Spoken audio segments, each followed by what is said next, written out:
You go to New York now. The people that live in New York are they're having like they're doing crime in the middle of the afternoon, getting arrested for like serious stuff and out the same day. That don't No, surprise me none. no prosecution at all. Because when my wife went last year, my brother said, "Tell her be careful because there's no, you know, they're not holding you accountable for nothing up there." Hey, Solo, how you doing tonight? Welcome everybody. Hey, Moon. Hey, Zelda. Thanks for coming. Up in the air. How you doing tonight?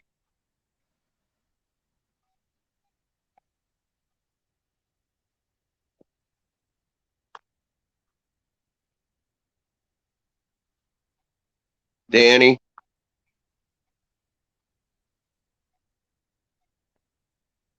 Up in the air. What's up, buddy? You want the link? I'll throw it up here if you want it. Aaron. That's right. That's his name. I keep forgetting his name. Hey, cool dude. His daughter wants a snake. I'm gonna get him one here if I hatch out any more, or if this banana starts taking off.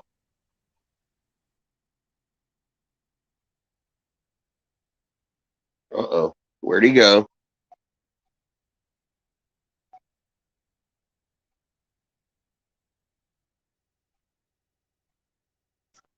Scarface.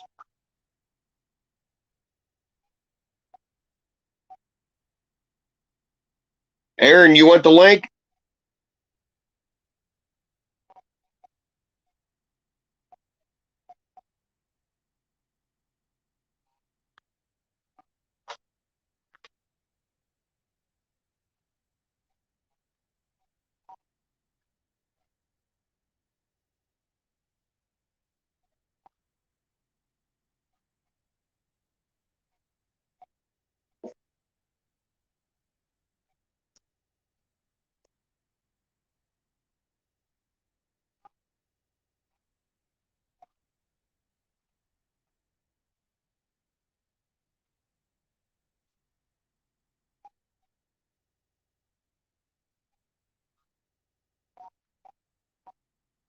Cole, what's up? Well, where Mr. Lynch went? Oh, he's backstage.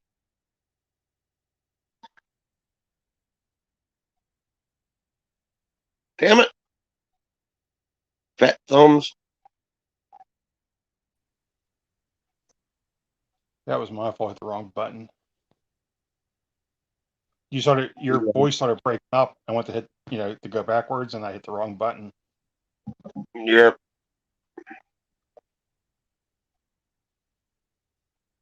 I don't know. I'm still trying to figure this phone out too. So you tell everybody that there was another gator that was loose in our area that was let free. No, we didn't get that far yet. But hey, Aaron, how's it going? Hang on one second. I'm doing something. I've got a couple questions for y'all from a buddy of mine. So just give me a few. I'm trying to turn my camera around. I have it from that live the other day. So just give me a few for a second. Hang on. Hang on just a second.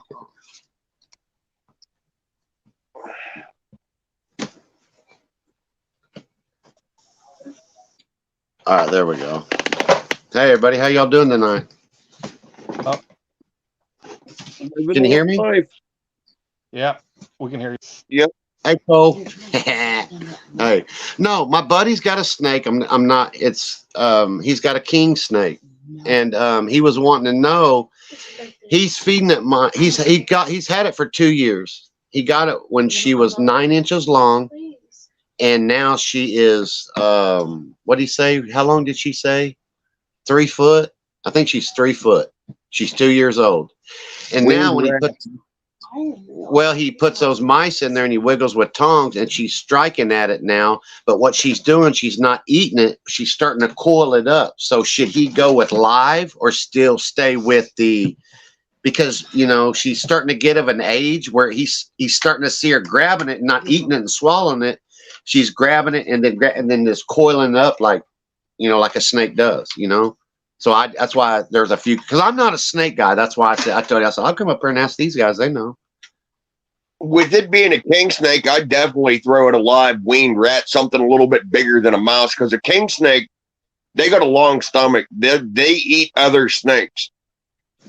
Right. Well, she's eaten 3 of the, I guess not the little pink ones anymore, but she's up to the bigger ones, and she's eating like 3 of them. She should be eating a full grown mouse, maybe 2 of them at a time.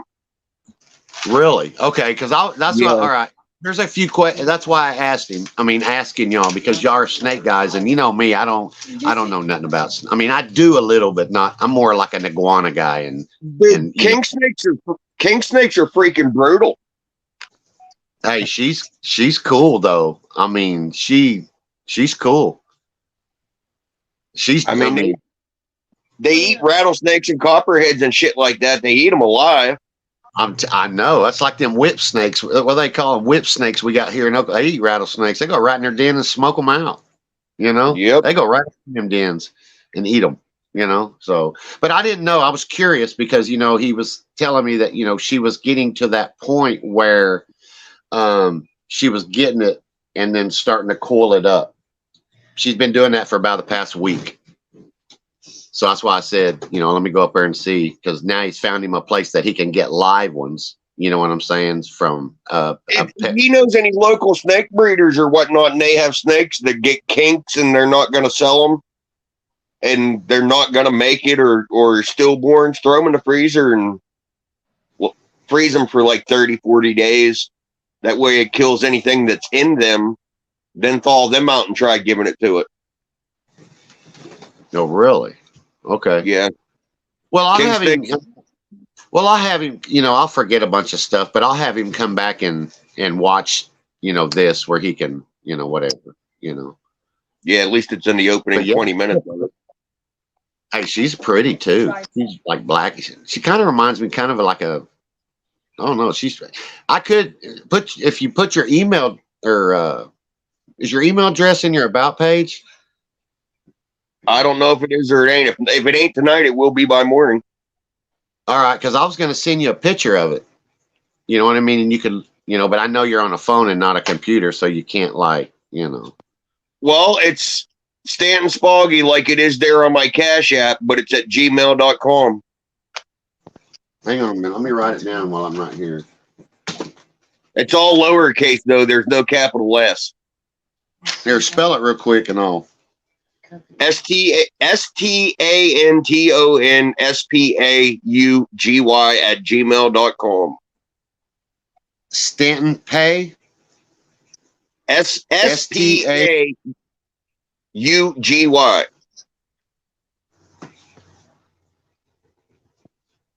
See it on the banner that goes across the bottom of the screen? Oh, I had it all messed up. But you add, instead of that, you just add at gmail.com. Yeah, it's all lowercase. Gmail.com. Hang on a minute. Stanton. Hang on. What? I'll be right back. Just give me a second. Hang on. What?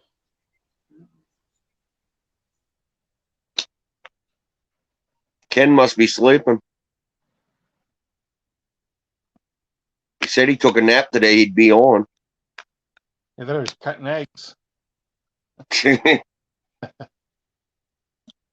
His air conditioner fucked up in his bedroom, and when he checked his temps in his incubator, it was like 91 degrees in there. Yeah.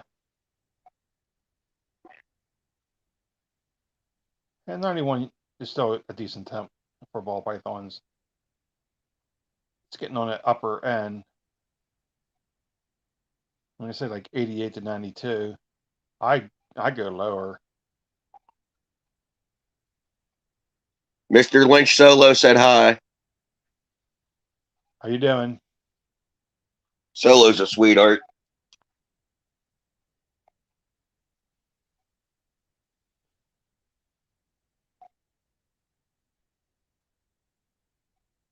I wonder what. Yeah, it was stupid hot here today too when I woke up. I wonder what the neighbors think of the header on the fucking trike now. Is it a lot louder? Oh yeah. It's just it don't run quite as good as what it did before because it's got the open exhaust.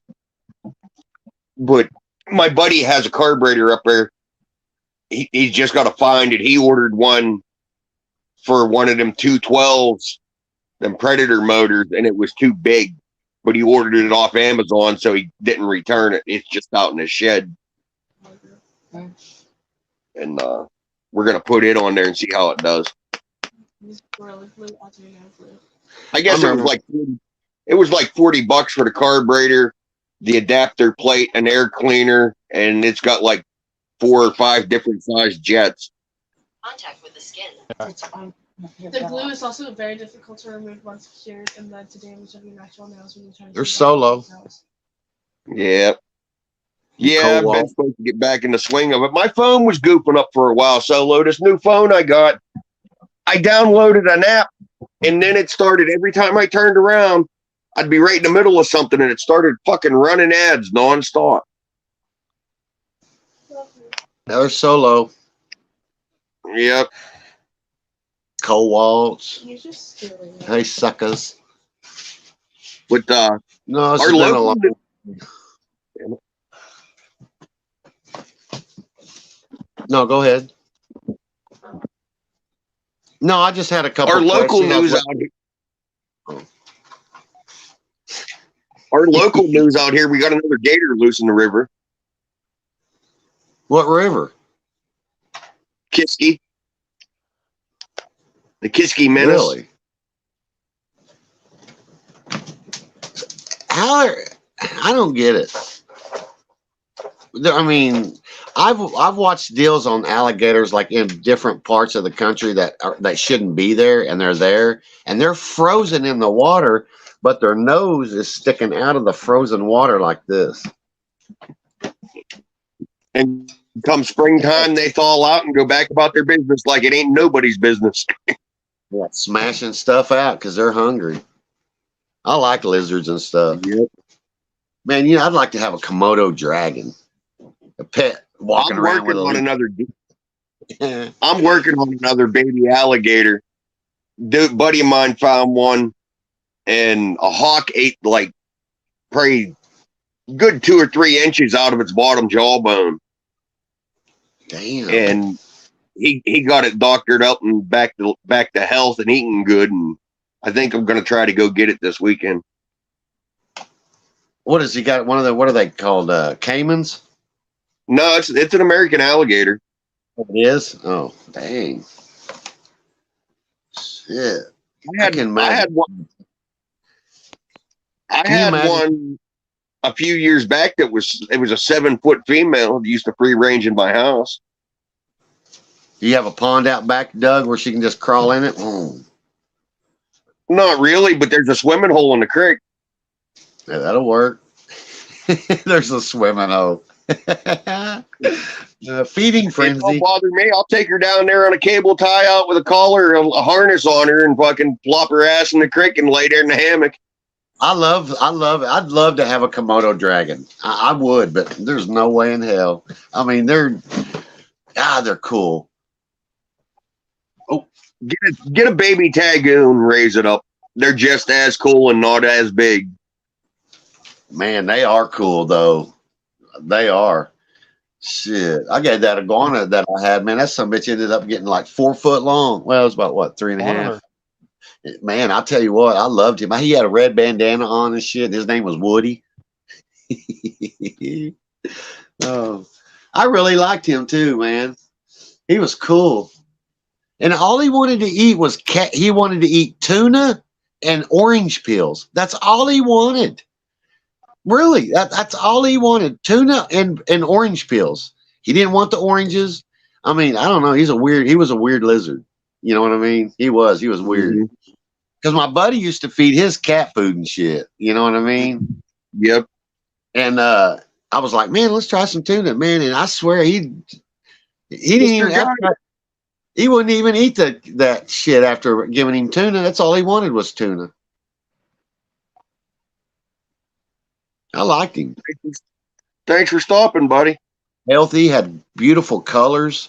You know. Oh yeah, they are a beautiful lizard. If you take care of them right and give them fresh water daily, and I mean they're really pretty. But if you don't take care of them, they start peeling and they look nasty if they're not taken care of properly. It's a shame. If you're going to have exotic animals, you should be able to have the money to take care of them. You know, and that's where a lot of these people are turning around, and we're finding them in rivers. Like some of these rich additions, these rich kids buy shit and they're throwing them in there. Next thing you know, you go bass fishing, you catch a piranha, you know, or a tilapia, or I mean, it's crazy. Well, the thing Plus- of it is, it's not so much the money issue. It's just people don't fucking research stuff before they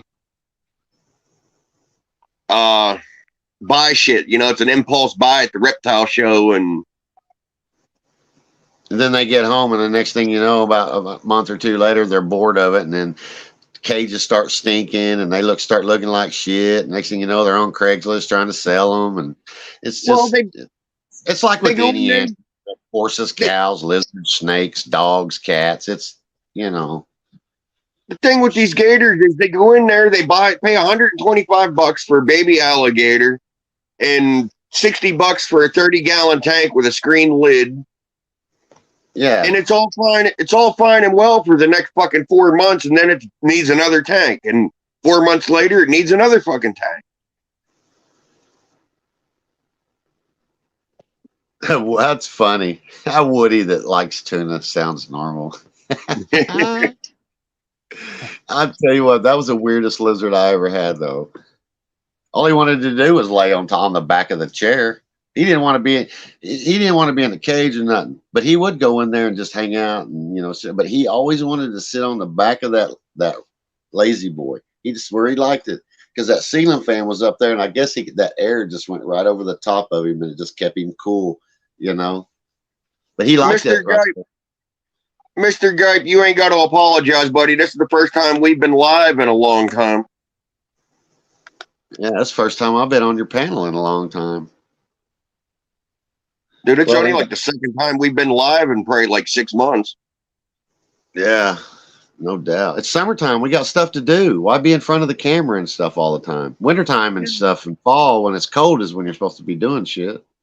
Summertime when you got to come up with all your ideas so you can do what you got to do in the winter. We had internet issues, and it just didn't really bother me that much not having internet here at the house. You know what? It's kind. That's what we did. We had to reconnect as a family because Teresa would be in the bed on her phone. I'd be right here live like I am right now. Sierra would be in her bedroom. In 1 week, we would probably say 10 words to each other. We were not. So we had to reconnect and get back to summer and doing stuff around the house. And we just made it to where Sundays there's no internet. There's no phones unless somebody calls or you got a text or something, but no social media. And and it was really it was kind of like going back to old times. Yep. Like where you called and text, you didn't really give a shit about oh shit, I got a notification. Oh shit, who's going live? Oh, who left a comment? Why'd somebody give me thumbs up? It's just all like Jesus. You just need a break from stuff every once in a while. It's just like a job. You need a break. You get vacation days. You get sick days. Take them. It's probably like a quarter mile, maybe pushing a half mile to where her sister lives at. And my wife would walk up the hill there and back like 2 or 3 times a day just to go check messages on fucking Facebook and social media and shit. If I didn't have gas for in the tractor, fuck it, I wasn't going. No doubt. Yeah, but it's been what the hell happened to my phone? I don't know. It says I have an account to chat. What? I don't fucking know.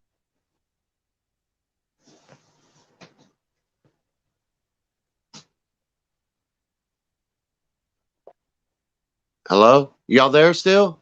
Yeah. How bad did How bad did dude get bitched out at the show for undercutting people's prices? I already got hollered at by Brad. That's pretty bad because that's the one person you don't want to get hollered at by. Yeah.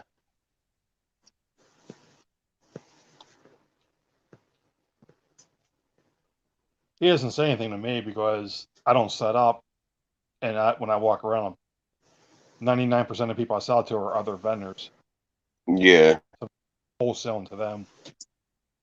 Shit, the one year he bought 90% of my snakes, Brad. Yeah. He wouldn't say shit to you about it. What, y'all have some kind of a snake show or something here recently? Yeah. We got a few in the area, like 3 or 4 of them. Did you make any money? Did you buy anything cool? I don't set up. I used to a long time ago.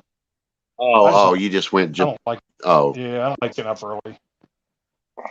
I don't like dealing with that many people. I You don't know- like people at all. No. I do better wholesaling. I've been doing a lot. Hey, I've been. Whoops. Oh shit. The thing with I've been reptile doing- shows is if So- there's 800 people there, fucking, it seems like 200 of them are serious about buying, and the rest of the people just want to go look and hold snakes. Yeah, I do better than if I go to the reptile show. I do better than the vendors. And they ask why do I do it? 'Cause And I'm yeah, taking I understand why. You're probably a well-known snake meat in that area. You know. You're doing what? You're paying $10 to get in. If you eat there, there's another 20 or $30. And you're going to meet people that you already prearranged fucking deals with and picking up cash and dropping them off. So what? I mean, I wholesale. I have already made over $6,000 at a small show. Just walking in the door and turning Can I around, borrow walking five? back out. Yeah, I need to borrow 5.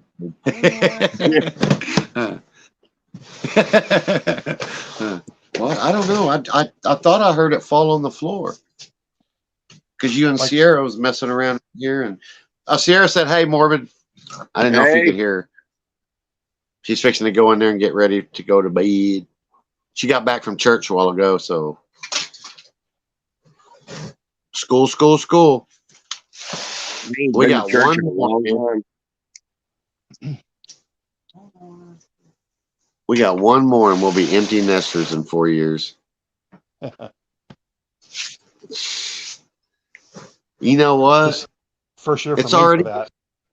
What? First year. This is the first year. Is My wife How you probably like went college this year. I like it. It's quiet, huh? Us, 3 dogs, 1 tarantula, and 100 some snakes. You know what? I used to have a tarantula. I had the I used to have the I got it off the Indian Reservation, and I had a big octagon tank that was like, I mean, it was probably 3 foot tall, and it was an octagon glass, and I had about this deep of potting soil in there, and I had plants growing in it, and I took a piece of PVC pipe and stuck it in the ground in an angle where my tarantula could go in that PVC pipe. And then when she sat in there, then she had her webbing out in front of where she came out. And then right out in front of her webbing, I had one. You remember them old the Tierra back in the day? They'd have Tierra parties, Tupperware parties and all that shit. Well, I still had some Tierra left from my mom. And I had this little Tierra glass bowl.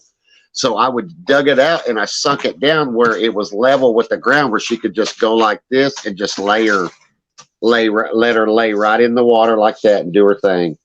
Because they have to have fresh water every day for their webbing. And I'd go to PetSmart and get crickets and throw in there, or catch grasshoppers and shit outside or throw in there. But man, I had her for like, I don't know, 4.5 years. And one day I went in, I didn't see her. She just passed away down in her deal. You know what I mean? So I was like, damn. So me and the kids went out there and buried her, and they made a little bitty cross, like, and we stuck in the ground, and it was fun. I really like that tarantula, though. I love tarantulas. I got a Brazilian black. I don't know what these. I think that's what these are, ain't they? Here, at these, because You see them going across the road and shit. And, what were they called? Rose hair. Oh, damn it! What? Rose hair. No, here what's right here? I can't even remember. I can't find that paper with the tarantulas thing on it because I had a buddy that it's somewhere around here, but I can't remember the name of her. But she was pretty as hell. You know what I mean? Brown on her back and dark and had a lot of. She was healthy. I really liked her. I liked watching her go walk over and get that bowl of water, and she would just sit there and just hang out over it like that, right in that water, just the front of her, couple legs, and she would just hang right over in it. You know what I mean, like that. And then she would get up, go around, and walk around in her dill and climb up over the plants that I had growing in there, and then she'd go right down back in her hole. My oldest boy got a Goliath bird eater. That thing's Really? it's a tarantula. It's fucked up though. You throw a mouse in there, and you come back like 20 minutes later, and it's all like wrinkled up and sucked in because it's done injected its venom and tried to suck its organs out. It's just an empty patch of skin laying there. What's he doing? Feeding it birds? Feeding it rats, mice, rats. Yeah. Damn. How big was it? Big? Yeah, about twice the size of a can of snuff. Yeah. Big enough to fuck you up. Shit. Those things That's are one real you fast. don't want to get bit. That's one you don't want to get bit by because It'd be they like inject them. They What inject was the that nerve. movie? Home Alone? Yeah, Well, They Home inject Alone, the or he screams like a... they inject the Am I neurotoxin breaking that dissolves your flesh from the inside. Ugh. Dying from the inside out like cancer. They're not big enough to kill you, but it would dissolve a big area of flesh right there, and it would just eat it away. Ugh.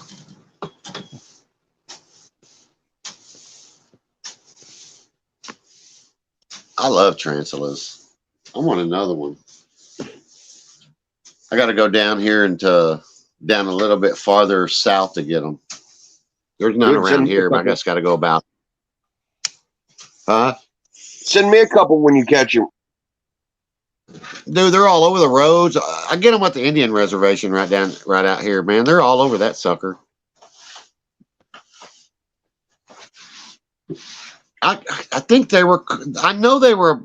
Man, I can't remember the name of what. Somebody, man, I wish I was on my channel because I'd have Chris. Because on my channel I have Indiana Chris and Alexa. So if we ever have problems like this, Chris asks Alexa, and Alexa tells us.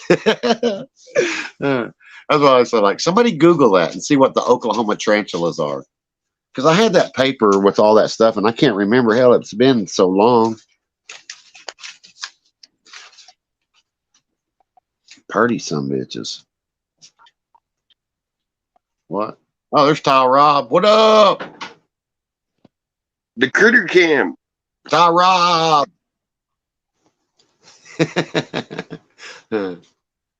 He does a critter Snake cam on his cam. porch. He gets all kind of shit up on his porch, eating cat food and tuna or whatever, peanut butter, fucking whatever the hell he decides to put out there. I'd do that here, You but I'd getting have the bear come over. The bear would come over and eat my fucking phone.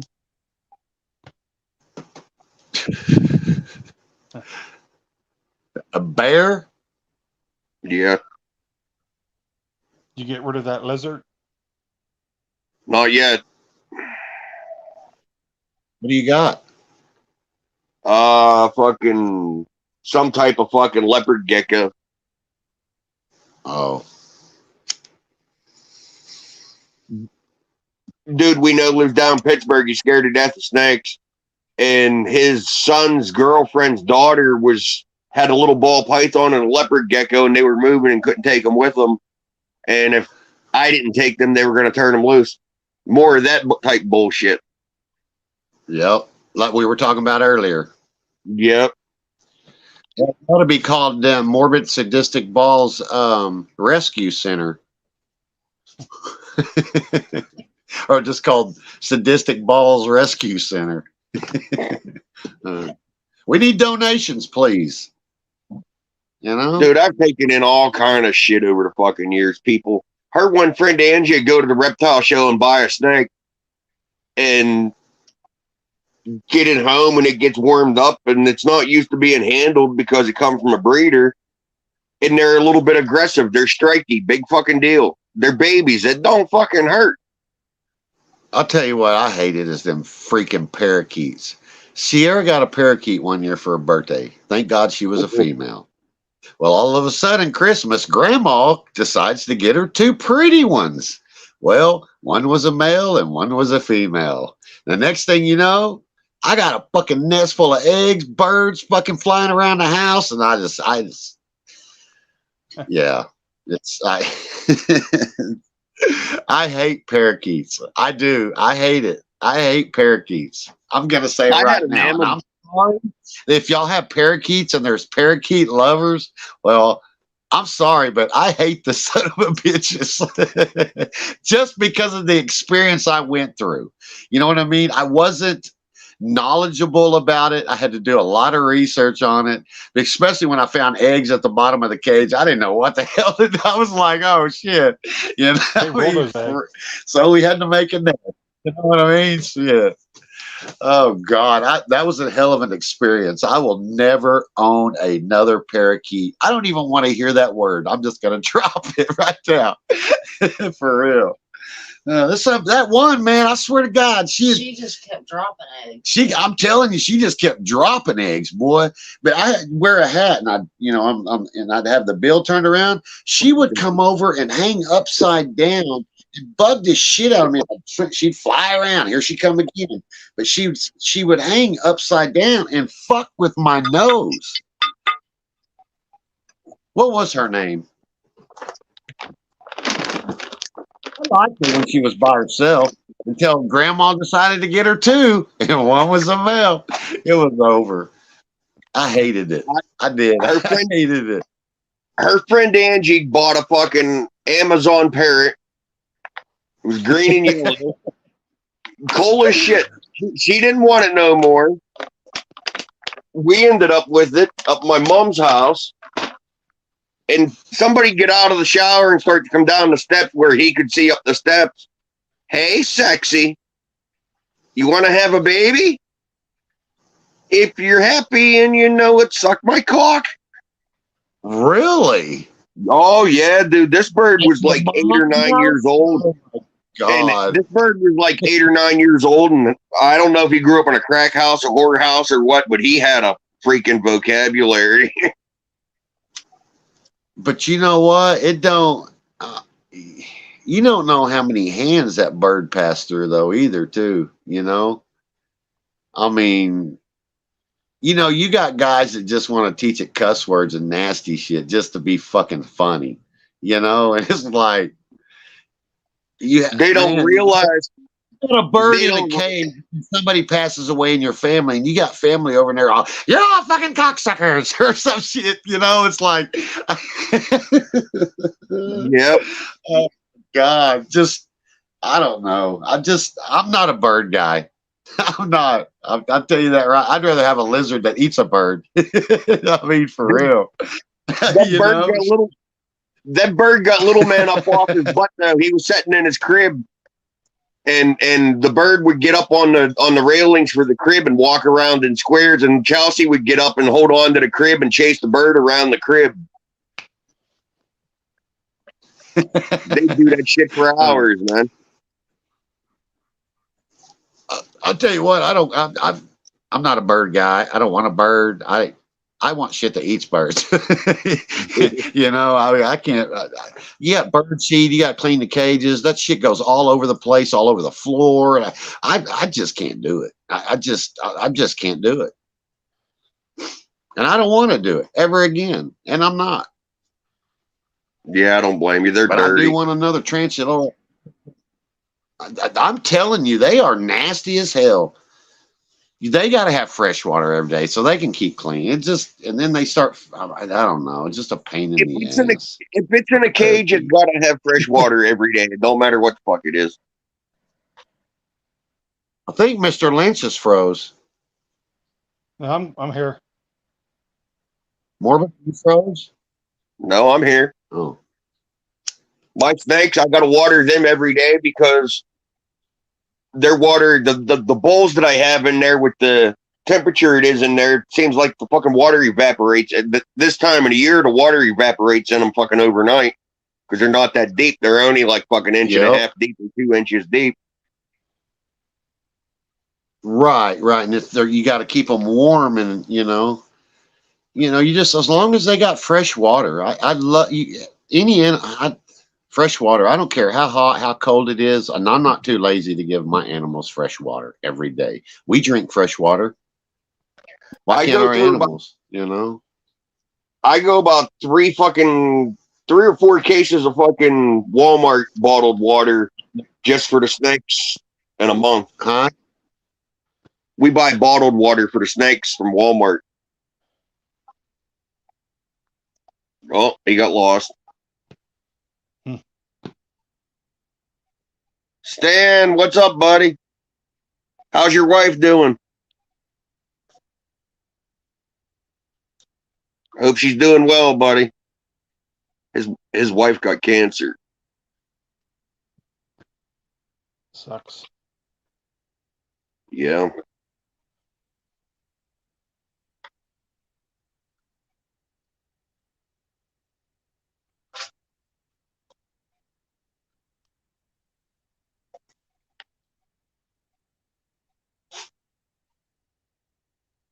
Fucking Ken, he's either eating popsicles or fell asleep, one or the other. The other day when it was hot, him and his daughter went to the store and they bought like $50 worth of popsicles. Oh yeah.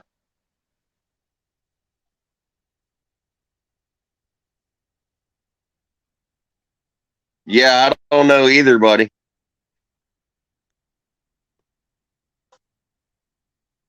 That radiation and that chemo, man, that stuff knocks the shit out of you. Oh, hell yeah, it does. Guess the radiation is where they mark you and they burn you at just a certain spot.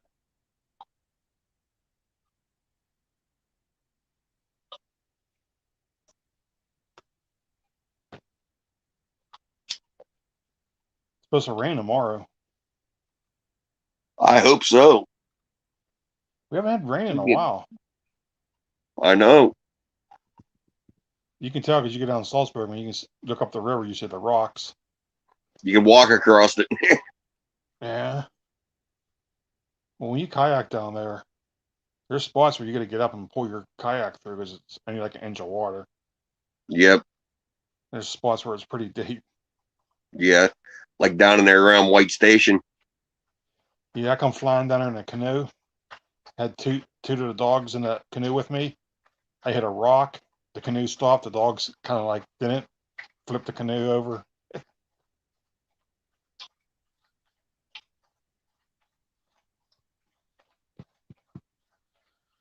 Ugh. Yeah. So is that 3-wheeler? Is it louder than Bobby's bike? No. Is it louder than my bike?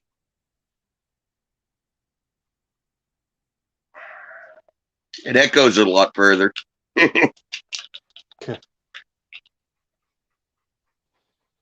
Yeah, my Kind bike. of got a different. Your bike's got a different growl to it. Yeah, that's because I don't want it to be like Bobby's running straight pipes on his bike. I don't want that. Yeah. You lose. That's If your horse, you can lose like up to 5 horsepower by not having any pressure. Well, the only reason I did that's because I have another muffler here that'll fit right on it. That's the same fucking thing. So Yeah.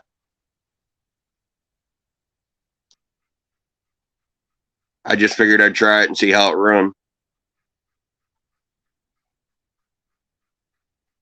It don't sound any different when you're on it because it's ported out behind you, you know? Yeah.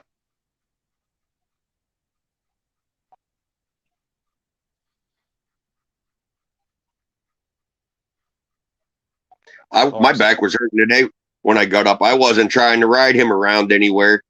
And I did that shit and went to take it for a test drive. And when I come down off the hill, she was up there at the bus stop and I wheeled in there to talk to her for a minute.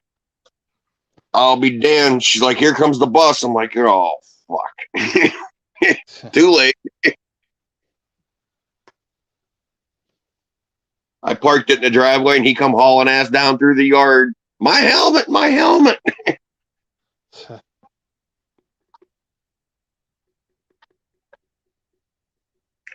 I wonder where everybody's at tonight. There's only one person watching.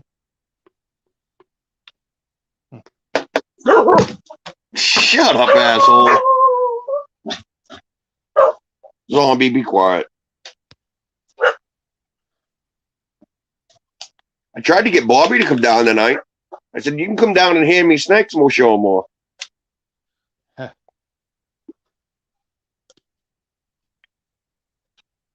He's probably out with the crazy woman getting cock blocked again by a chicken somewhere.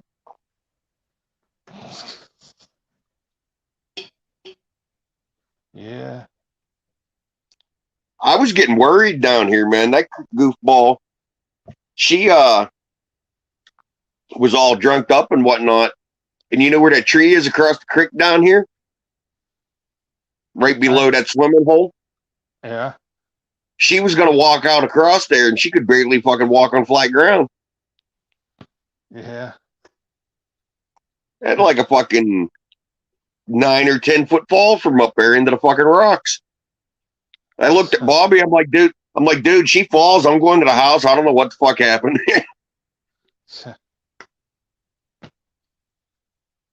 Yeah.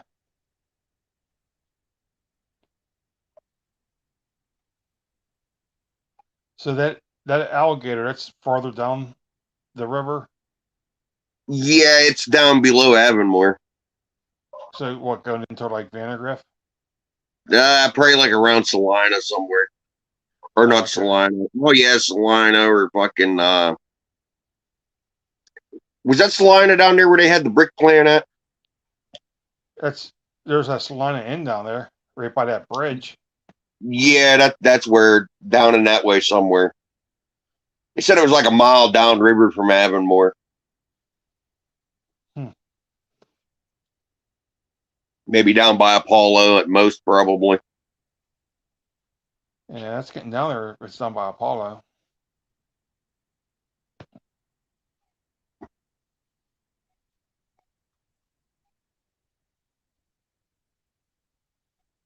Oh man. Earlier I was messing around with my that laser, like reading about it and stuff. Because I mean that thing will cut wood and stuff. I don't want to burn my house down. Yeah. It has a flame sensor on it. You can adjust all the sensitivity of it. It will stop if it senses a flame.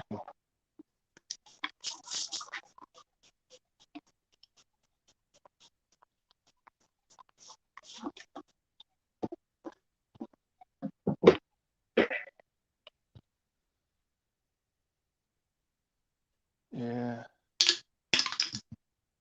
Yeah, it's supposed to rain tomorrow afternoon. I pretty much bred everything I got this year, but so far only one of them went, Stan. I got the one that went for us was a pastel firefly, or firefly, pastel fire, and banana. I bred the banana to a lesser fire and a pastel inchy, but neither one of them went yet. Yeah, it's still pretty early. The fucking snakes will breed out of season, but you got another, a good month. Yeah. It's getting close to breeding season. Yeah.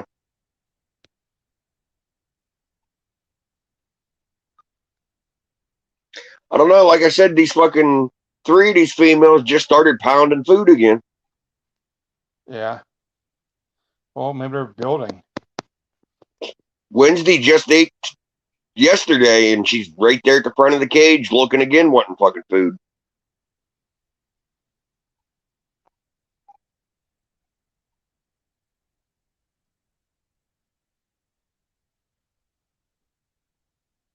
Hey, how can you tell how many people's in here? I have a little, like an eyeball on the top corner of my screen that says 3 people. Yes, I don't see that. But I thought there was a way that I could tell. I thought I saw it somewhere before, but can't find it That now. I don't know.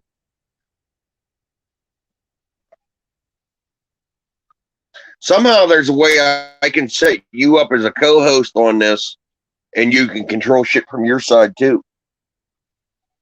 Yeah, that's all right. I have problems enough hitting the wrong button.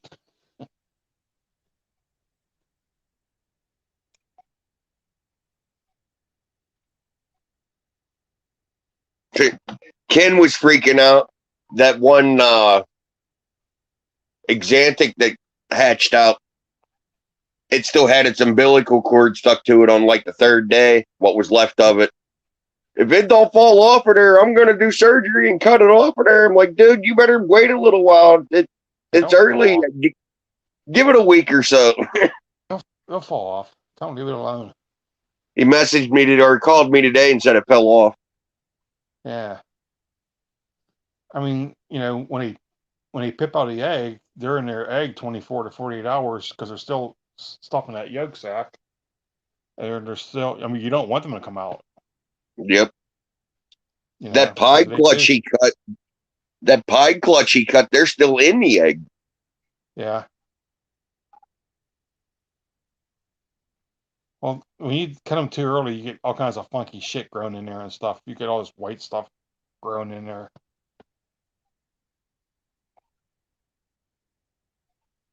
So you got to keep water in your incubator. That way it's at the right temperature and you can flush it out a little bit.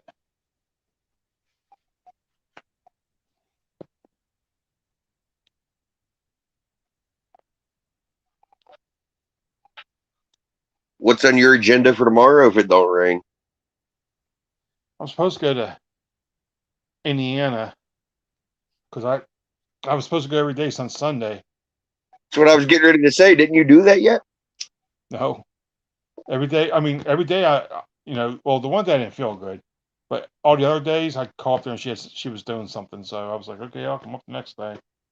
Don't matter to me. She's starting to get low on food, so I got to take her to the grocery store and probably the laundromat, and I got to build a couple things. I can put that heat grid back on her lizard tank because the power screwed up here and blew it out. What kind of Blew out lizard my, she got? She got 2 blue-tongued skinks. She's gonna have one up there. I had the other one in my snake room. I got to build it a cage, an enclosure for it. I got to do that before too long. You want one of these? I got these 2 30-gallon tanks down here. I mean, it needs. I got to build. I got to go get 2 sheets of PVC at Home Depot, and then that stuff cuts real easy on your table saw. Yeah. I just cut, a 2-foot wide, and I do it by 6 foot long, top and bottom, and just 18 inches around the sides. That way the heat's down a little bit lower. That's all it needs. Yeah. It doesn't take real long.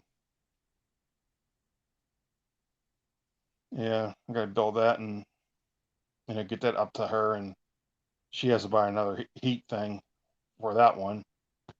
She has a mill. She got 2 blue-tongued skinks. The orange phase, it's like a reddish orange striping on the back.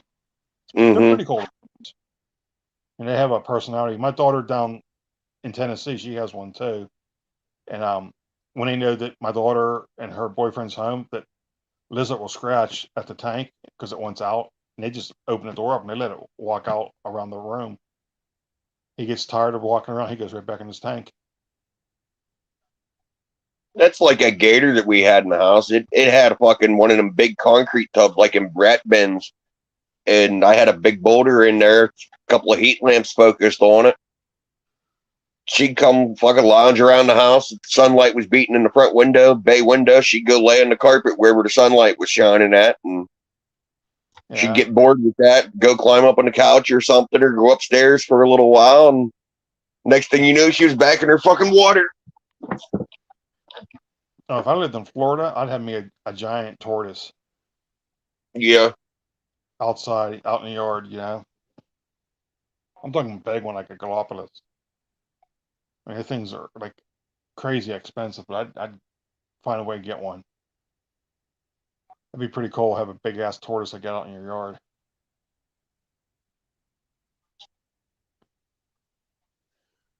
Ugh.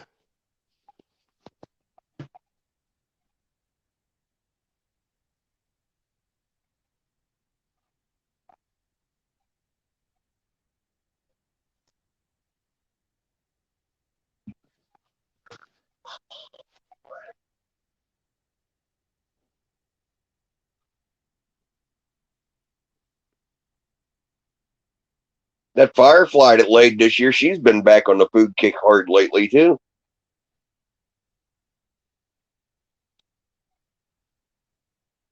Ain't no way Yeah. she's ready to breed again, is there? It takes. I mean, they'll breed back to back years. Yeah, but Christ, it's only been fucking 2.5 months since she laid them. Well, they hatched out. So, what kind of skinks do you have, Connor?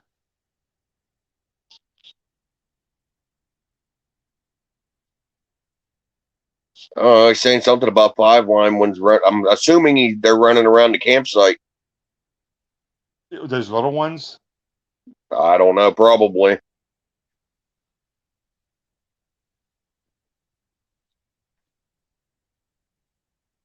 Yeah, they're pretty cool lizard. I like the skinks, the blue tongues. It's crazy how their tongues are that blue.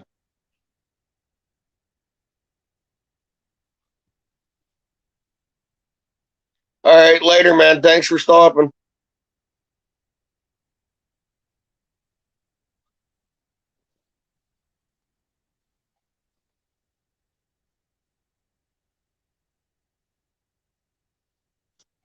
Ken's power went out today. There was a tree up there by his house, fucking fell over and ripped the wires down. Oh man, that sucks. We know all about that. Yeah, So I bought that new generator. I haven't had to use it yet. that's cool. I talked to Penn Line's permission officer out at Slickville last week when I was out there with Bobby, and they're working their way this way and doing our area. Well, they're putting a bid in for it, but he said they'll probably get the bid. And I said, when you hit my road, I said, I'm going to let you know where all the bad ones are at that need to be taken out. Well, our ground guys walked that. I said, yeah, I used to be one of your ground guys, and I know what the fucking protocol is, and there's trees on my property that you will be taking out. I said, chip the brush, and I said, you don't even have to chip the brush. Drag it off the side of the road in the woods and buck it down. I don't care.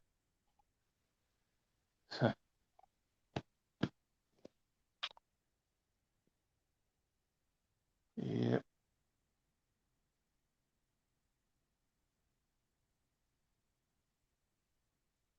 That's cool.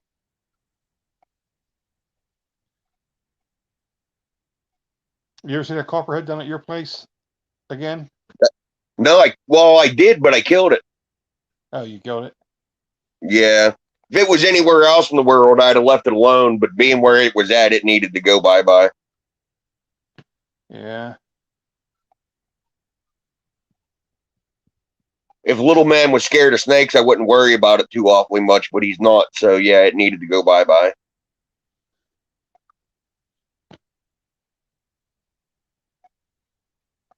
Yeah, we live in the sticks too, buddy.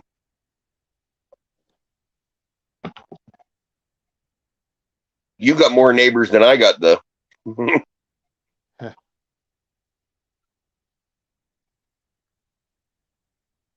I do or he does? You. You. I got one neighbor that I can see. Technically two. Well, no.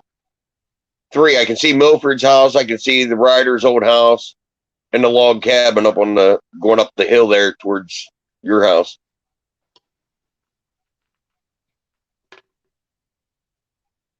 Yep. The fall of the year, I can see fucking Hoke's house down there. Yeah. In the fall, I can see the lake from my house. Yeah. Because the lake's just right over that hill Yeah. on the other side of my driveway. You go down there. If you throw a rock in my driveway, you'll hit the lake twice, and you throw it twice. You can probably come pretty close on the first throw. I've never actually seen any of them in this area, but I know they're around here. Yeah. More up in the mountain, I guess. People. They're got down rails here like though. that. Yeah, I never ever seen one, around this area, but they're not far away. I see them a lot around Blairsville, Yeah. but there again, you're getting up around the base of Penview. So, Yep. Yeah. welcome back, Solo.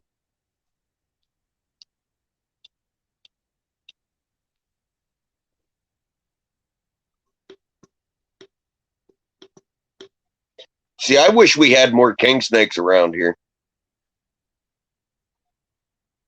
Yeah.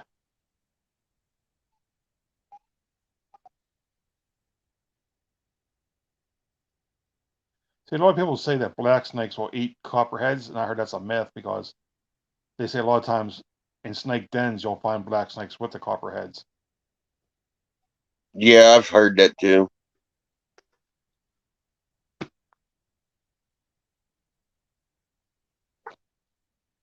I've been up to my garage quite a few times. I walk in, my rat room, and there's a black snake in there. I just don't want to walk in there and there be a copperhead in there. That last black snake, he was fast. I chased him all around that room. I couldn't catch him. I had to go get my daughter. She got him Yeah, they're quick. a little bit faster than me. I went there one morning, it was kind of cold up, it was in the fall, and there was one laying on my table saw, and he was like barely moving because it was cold. So like I stuck him in a bucket, took him down by the lake, let him free. It was, Yeah, he catch was any up? cold. If you catch any of them up there, bring them down here. All right. I haven't seen any this year. That was last year, that one. Well, yeah, the one I think it was on a table saw. In the year before that, when my daughter was still around here, I chased that thing around that rat room or snake room. Yeah, rat room. And I couldn't get a hold of him. Kept on going underneath stuff. So I was pulling stuff out of the way, and she grabbed it. That's how we caught him. We took him down by the go too.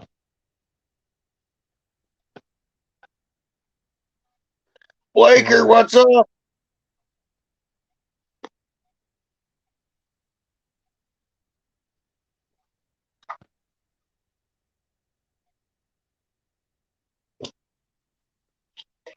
I miss having black snakes around. That farm I grew up on out of Slickville, man, there was black snakes fucking everywhere out there. Yeah. But there's been... They see you, they take off, Well, if you go out Law Hannah Dam Road, you know where them two big tires are? Yeah, on the right-hand side. Okay, if you go past them, there's a white house there. Directly across from that white house, there's a blue trailer there. Fucking, I'm down in the yard doing something, and Chad's mom come out on the porch. She's like, "Where'd you find the garden hose? Black garden hose?" I'm like, "What fucking garden hose?" I walk up on the porch, and there's a black snake curled up in the fucking corner, sleeping with his head tucked down in the fucking wraps. That fucking thing was curled. I know that thing was probably 4 foot high. fucking sound asleep. I reached down with my foot and touched it, and it just real slow picked its fucking head up out and looked around and tucked its head back down in and went right back to sleep. That thing probably fucking lived there its whole life, and because that place was abandoned for, fuck, I want to say 7 or 8 years. It probably never seen a person. Yeah, where those tires were, that's like when I was a kid, the guy that lived in that place, he was a plumber. He did the plumbing in his house. His last name was Plaz. Yep, Gladys Plaza's husband, Ron. Yep.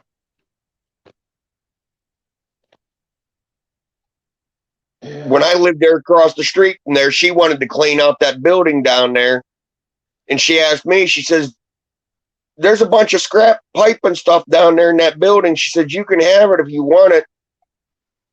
And I went down there and opened up the building. And I opened it, I looked in there, and I turned around and shut the door. There was brand new chunks of copper fucking pipe stacked in fucking racks in that fucking little white building.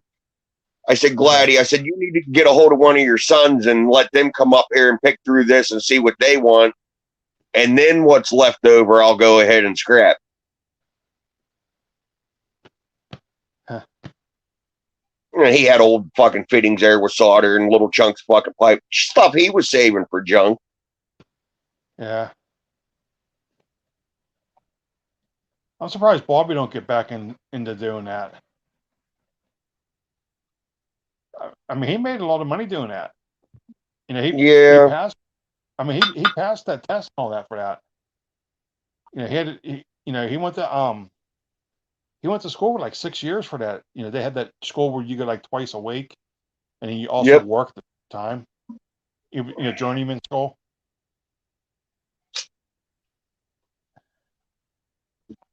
You know, college. You know, 4-year college degree ain't worth shit nowadays. It's the trades is where it's at right now. Yep. If you're gonna make money going to college, you're gonna go more than 4 years.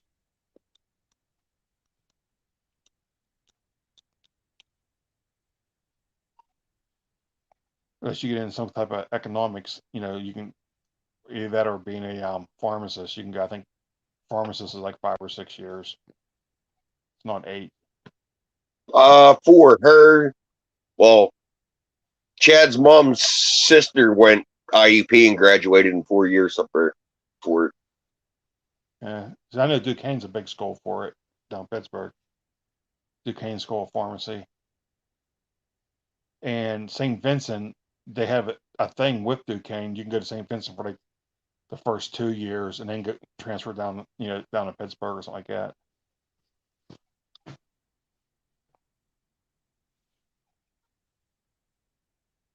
Did you see that video I sent you of the banana today? Yeah. He getting fat. Yeah, hopefully I'm gonna get that one up so I can breed it this year. That banana NG clown. He is a pretty cool looking snake. That banana, he's not picky. I give him a lot of ASFs and shit, and he'll still eat rats though too. Yeah.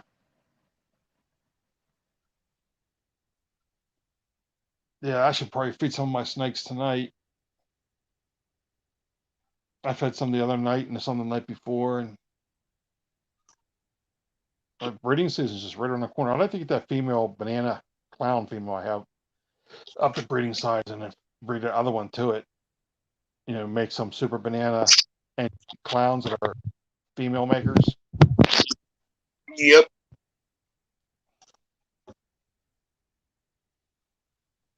Ugh.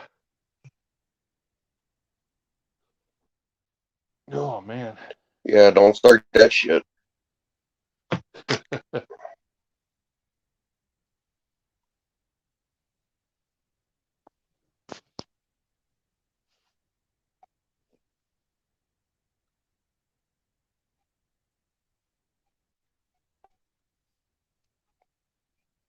There should be a way where you can have the chat on the bottom, you know, and then like who's on top. They should do that.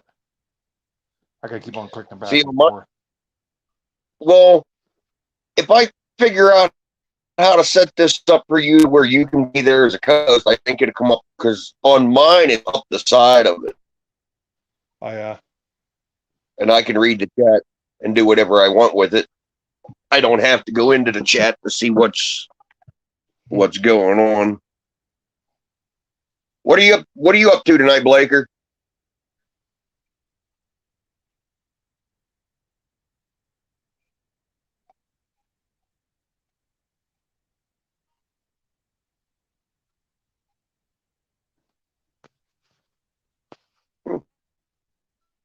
Maybe everybody went to bed. Only 11 o'clock. I went with Milford today. His truck is running like shit. I don't know what's going on with it. Does he drive it a lot? Thing was bucking. Every day he goes somewhere. Yeah. He don't afford, but he moves it around every day, up and down the road and down to Salzburg usually.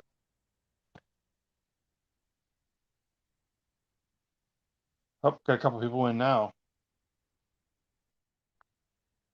Yeah. Laura, what's up?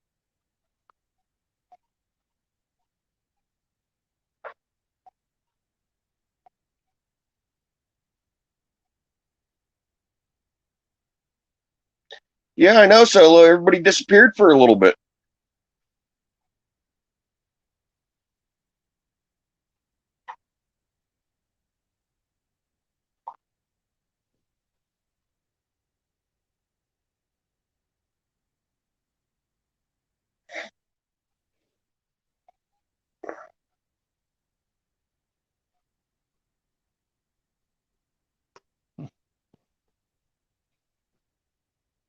So does he go to school 5 days a week, or does he go 4 days?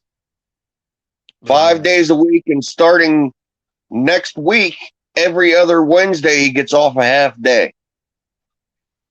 He gets off half day. Yep.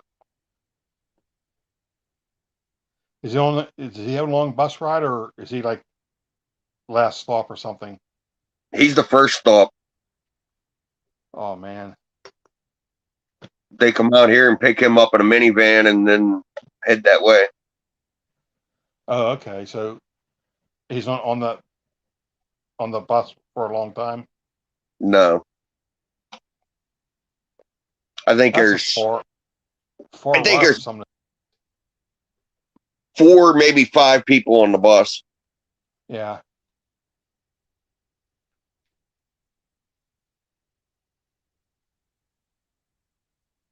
Yeah.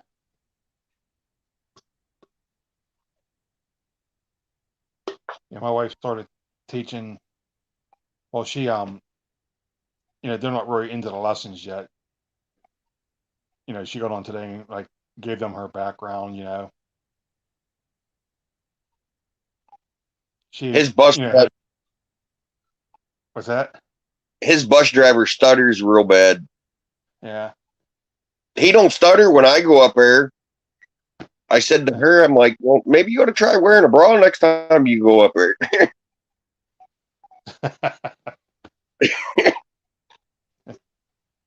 She come down today. She's like, you're an asshole. He didn't stutter too much up there today. Yeah, she said to her class today, try to get to know the class a little bit. She gave them 3 things, and one of the 3 things was incorrect. So she said, I breed snakes. I used to be a scientist, and I have a twin sister. And everybody was picking that she wasn't a scientist before. And she did the same thing last year.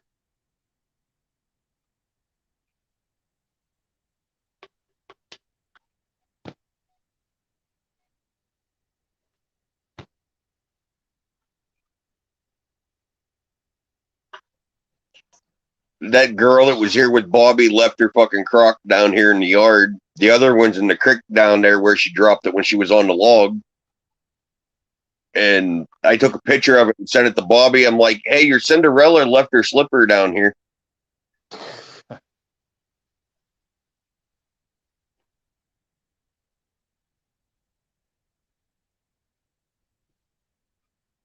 Yeah. Poor guy didn't even catch. Poor guy didn't even catch any fish that night. Yeah. In both ponds. Exactly. He struck out all around the board. Yeah.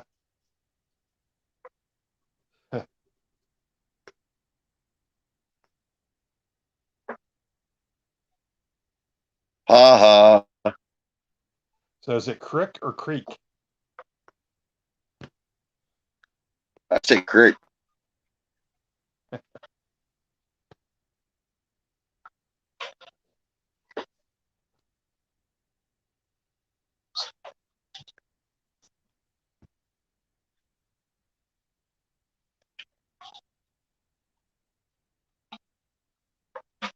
Yeah, I told you I bought that laser.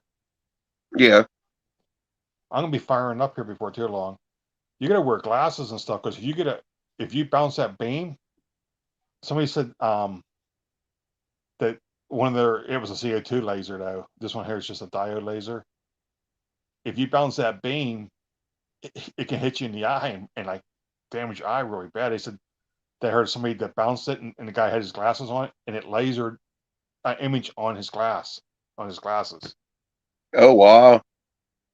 I don't know if that's true or not because you would think if it bounced that far that it would be out of focus because Yeah, your you laser think. goes focus, burn stuff. Yeah, but those CO2s they do a lot with mirrors. That's why they're a little bit more dangerous because they have a CO tube and they have mirrors that it bounces off of to bring it out.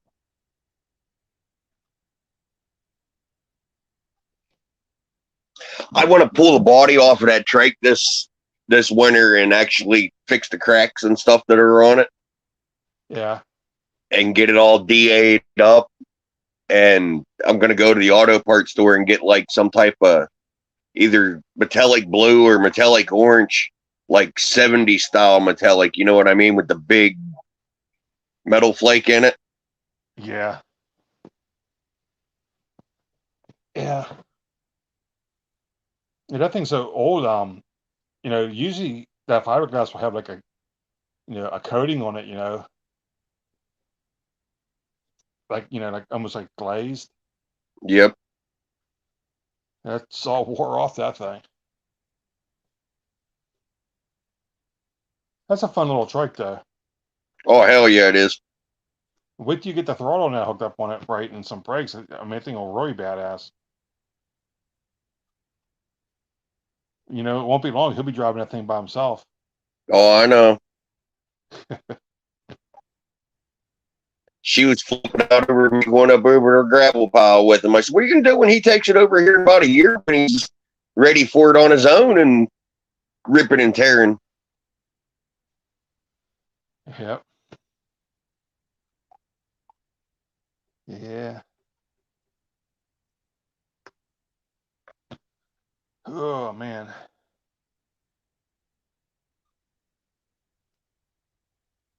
How's it going, Bert?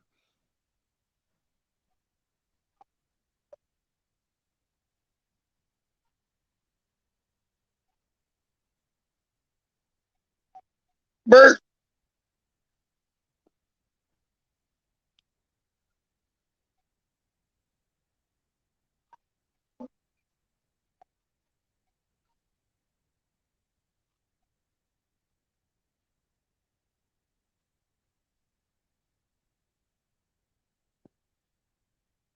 not Mr. Gummer.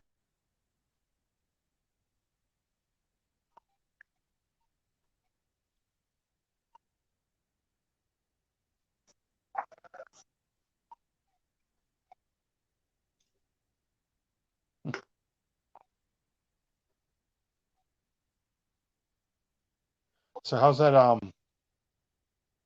What was it? The blood python, that female? Was it? Female? Yeah. Yeah, give me a She's Het T positive albino. Let me get her out.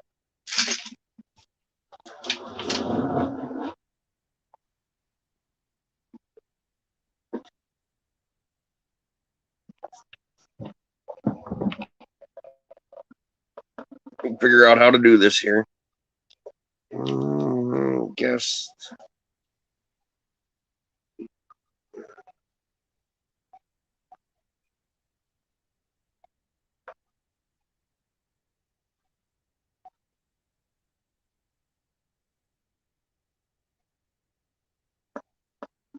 Not bitey at all, huh?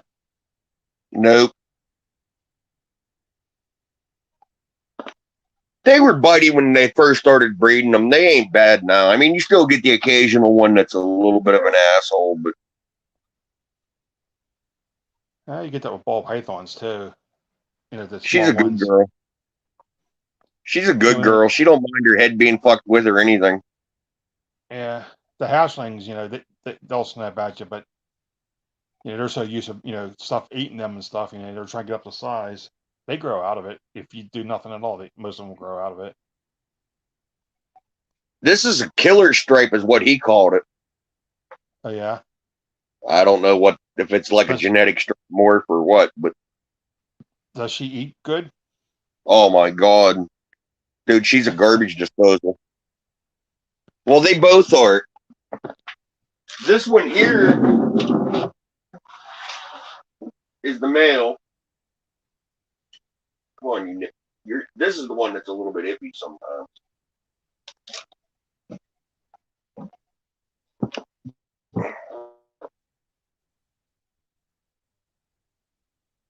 You're freezing up a little bit. Yeah, I don't know why. I'm down to 1 bar of service for some fucking reason. Maybe the rain's coming in. I don't think it's supposed to But rain until tomorrow night. This one's over a year old.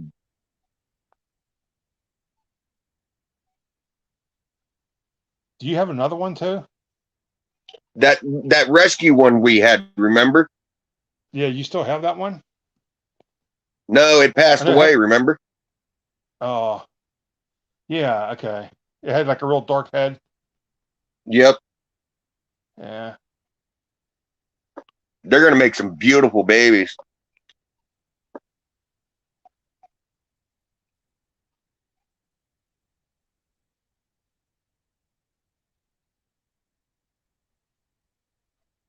But yeah, that's the T plus albino.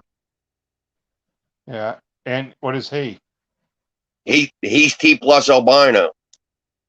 Oh, they both are, or just He's a visual T plus albino. okay, and she's just a het. And she's just a het. So you got like a 50-50. Yep. Yeah. I love her head stamp though.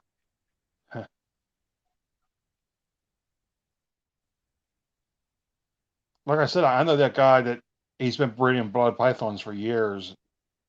And he told me if I wanted one like what that she was, he told me he'd send me one for like $100. Well, you can either get one or you can have one some of these ones when they hatch out, whatever, it's up to you.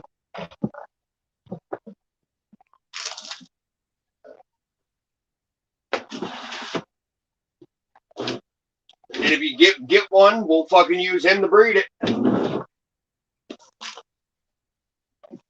You know what I mean, Vern? Yeah.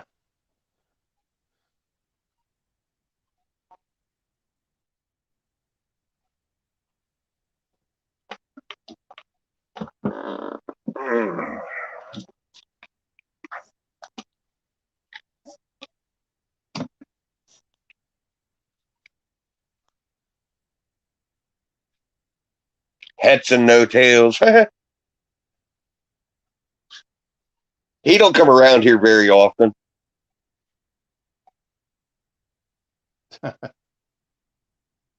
He still goes on Ken's. Oh, not no more. Not no more. From that night when Ken threw him off? Yep. I was on there that night. Yeah. he talked to me. Then Shane hit me up the next day, and he was all kind of pissed off about that.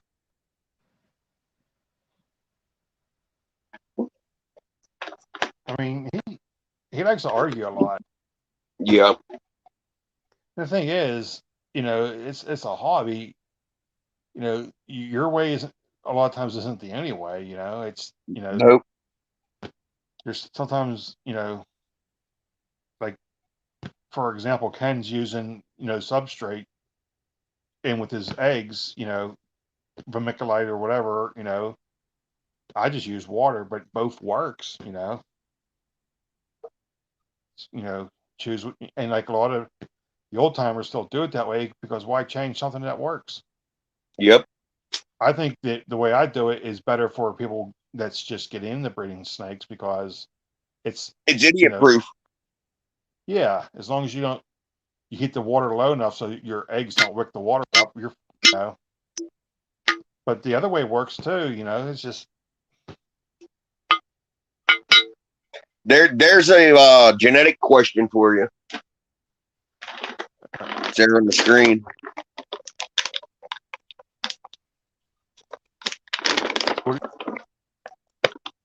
I mean, what do you call it unstable?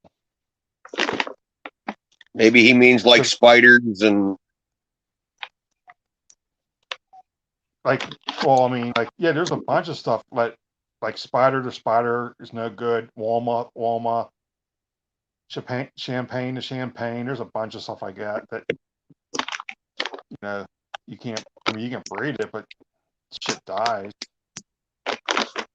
Desert ghost, or not desert ghost, ghost female, not a desert ghost, a ghost female, not ghost, a desert female, not desert ghost, a desert female gets egg bound. Mr. J, what's up, buddy?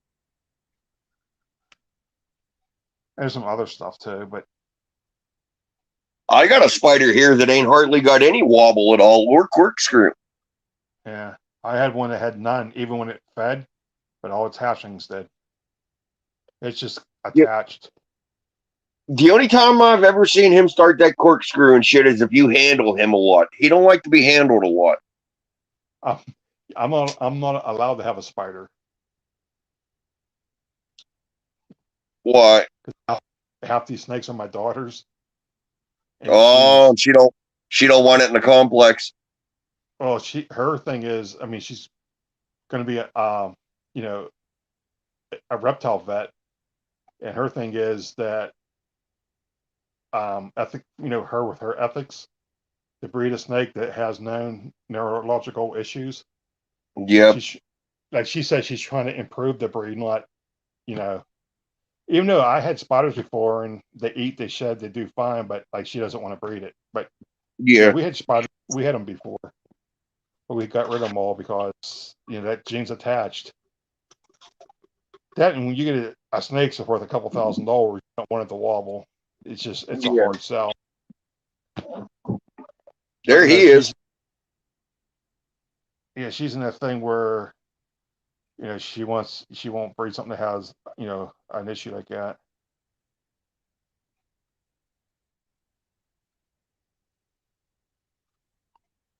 He good looking snake. I like him. I wish he was more open to being handled, but he just don't like it.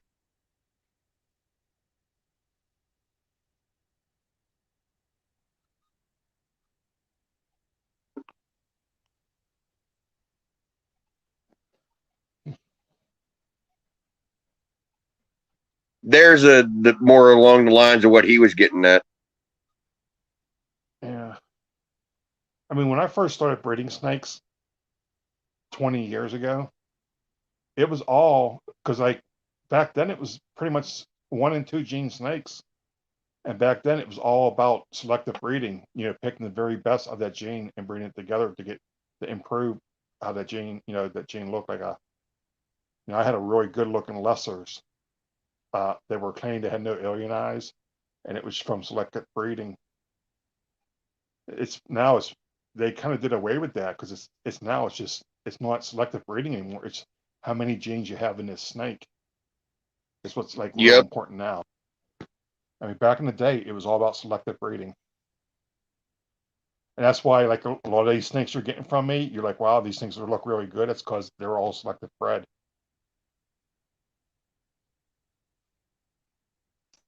Hey, I'm more than happy with the snakes I got off of you. Them Like look like the what firefly, I'd say, it's, that the pastel was a blonde pastel because back in the day there was different lines, and there's and a look good how pretty example that little look how pretty that little banana is. yeah. He's stupid bright.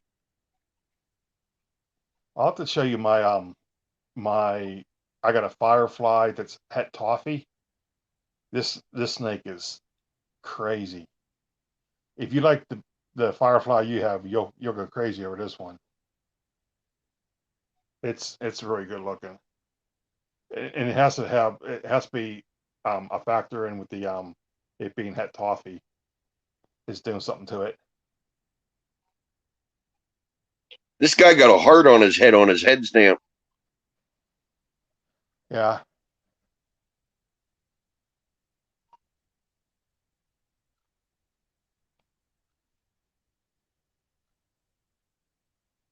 He's almost 600 grams.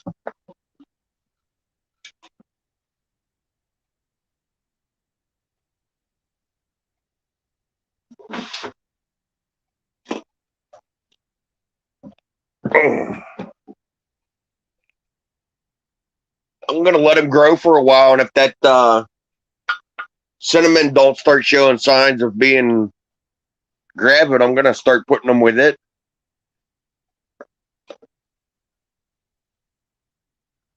Well, he's saying about unstable being that the genetics is coming from the mother or father.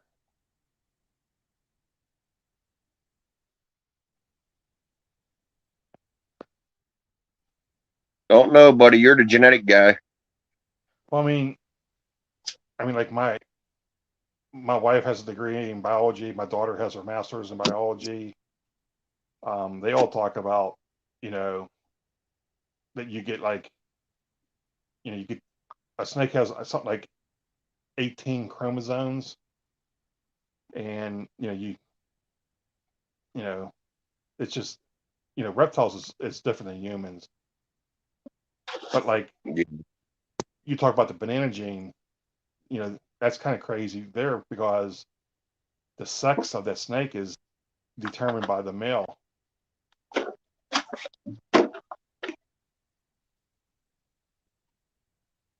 I get that little. Like, I get that banana out and show him off, but he just ate today. yeah. I mean, it's crazy. Like, like there's a male maker, a female maker, and a female. You know how do you know how to get a female maker with a banana? Since you have so many banana genes, you know how to do it. I mean, so to get a female maker, to have a male that's a female maker, the male has to come from a female banana. So when you have a female banana and it lays eggs and you get a male from her that's a banana, then he's considered a female maker. But what's weird is when he lays a clutch of eggs,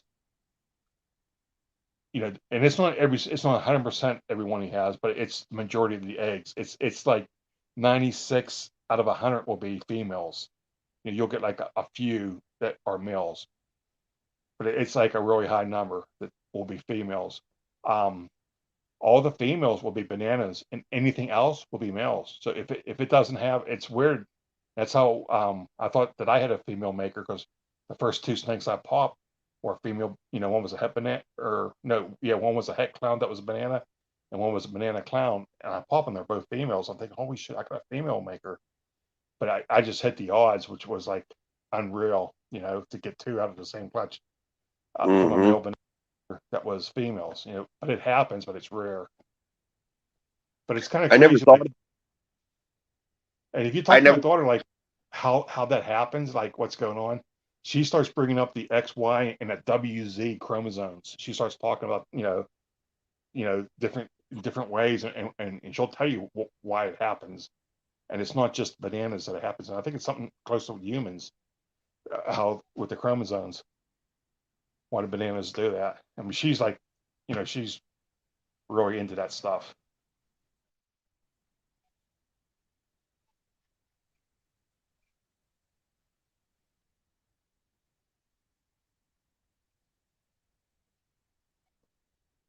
Here's like a Maybe I 70s should breed. Maybe you shouldn't what? Maybe I should breed that banana that Bobby got just to see if it throws females. Yeah, I mean, most of 'em, I mean, you never know, but most of the bananas you get, they're meal makers, but you never know.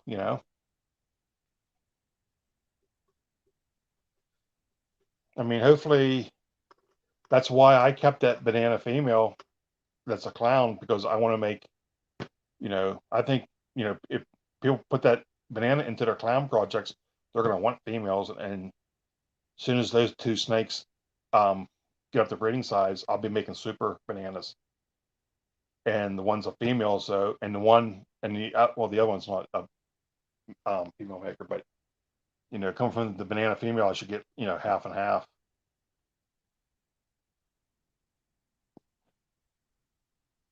It's a shame that Deb lady had to get rid of all of her snakes, but she's trying to get money together to get her brother out of jail.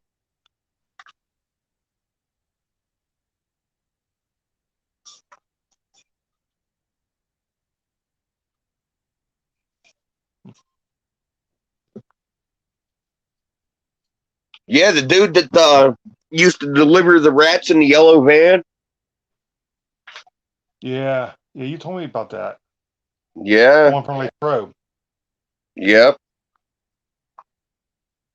They got him locked up because he supposedly killed a woman over in Derry. Wow.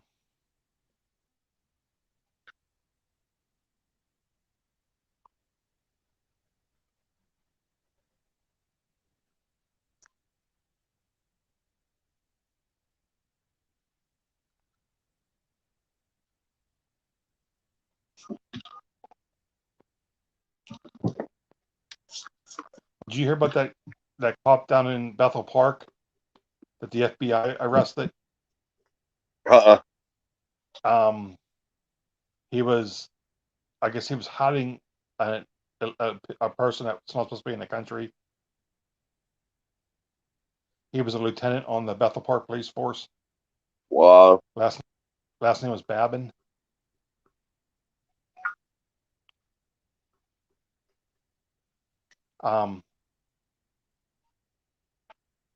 Yeah, I went to school with him.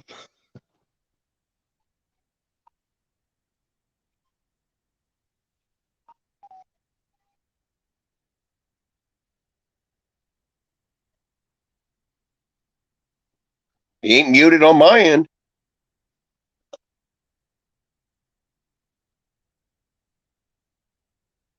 Yeah, I just did it today. Too freaking hot out.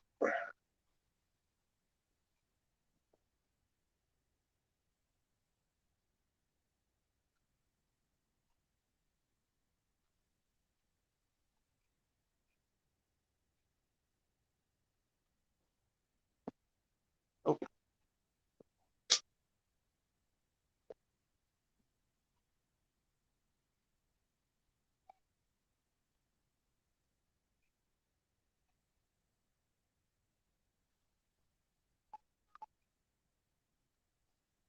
Can you hear me now? I could hear you the whole time. It has to be on her end.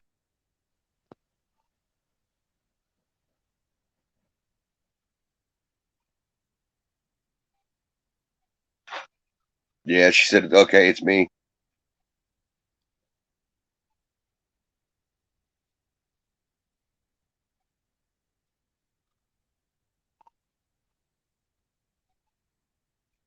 Yeah, the reptile shows right here, they're really going slow. I heard Daytona was, a lot of people did pretty well down there.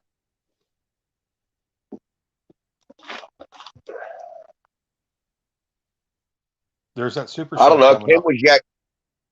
Ken was yakking something about they found a fucking breeding colony, I guess, down there, fucking ball pythons in the wild. We're in Florida. Yeah. Yeah, but they're not going to really destroy the wildlife down there. They ain't gonna eat nothing that large. Yeah. Yes, they're kind of an invasive species, but there's a lot more other species down there that's going to eat them. They're not as far up on the food chain.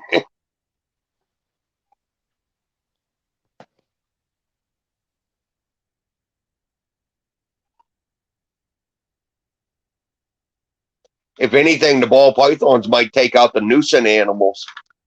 All the little lizards running around and fucking rats and Yeah, stray kittens. yeah, they won't eat no kittens. I don't think. It's a little bit big. Maybe a newborn, and that's pushing it probably. That'd be pretty good sized ball python.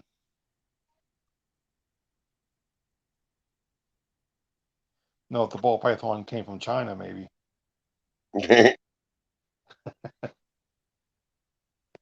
You'd have to put some teriyaki sauce on it or something.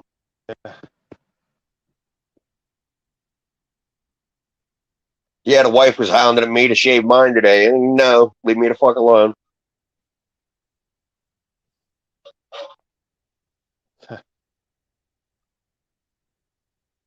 She's only seen me without it once, and we've been married 5 years? 6 years? 6 years. You've been married a lot longer than me.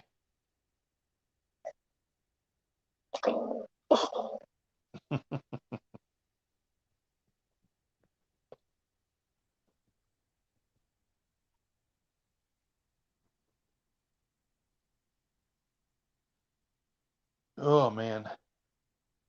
So what the hell happened to Ken? Fucker probably ate some popsicles and went to sleep. Ate some popsicles.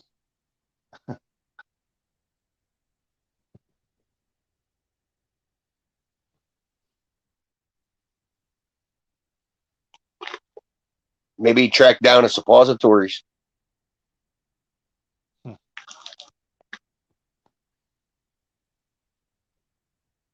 He was looking for the fucking medical marijuana suppositories. He wanted to try one. Yeah, he keeps on bringing that story up. Oh, he kind of let it go. I'm the one that keeps dragging it back out in the open on him.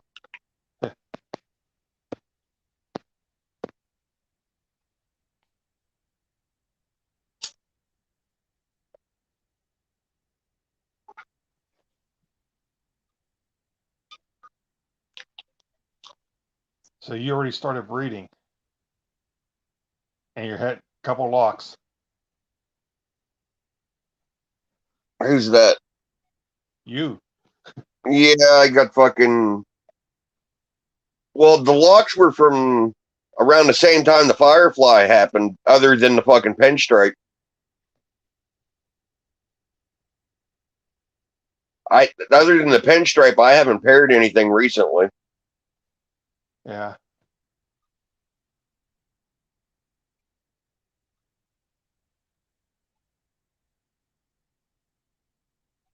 Them other females, the bigger females, he's locked with them fucking, I don't know, a dozen times, but that was a long time ago. But still, they retain sperm for fucking 2 years. Yeah.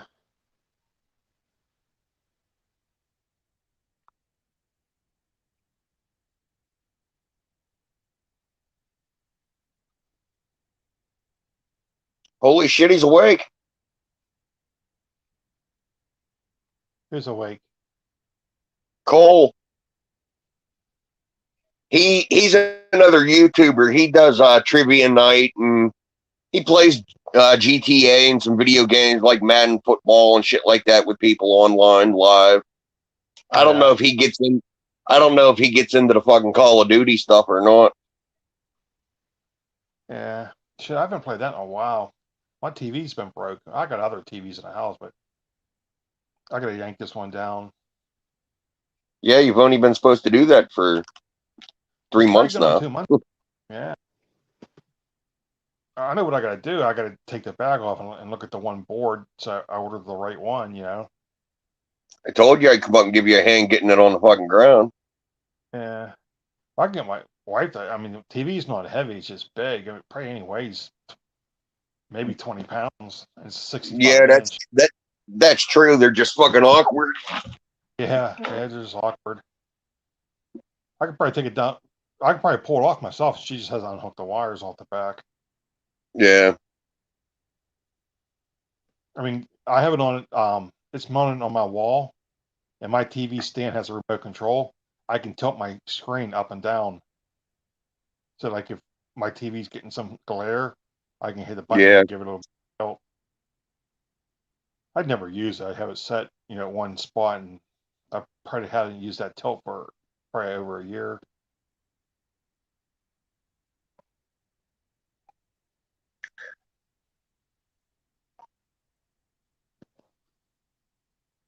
Yep. The wife ain't shut up about that fucking pumpkin pie in the last 2 fucking days, man. Fucking driving me nuts about it. She's worse than a 2-year-old.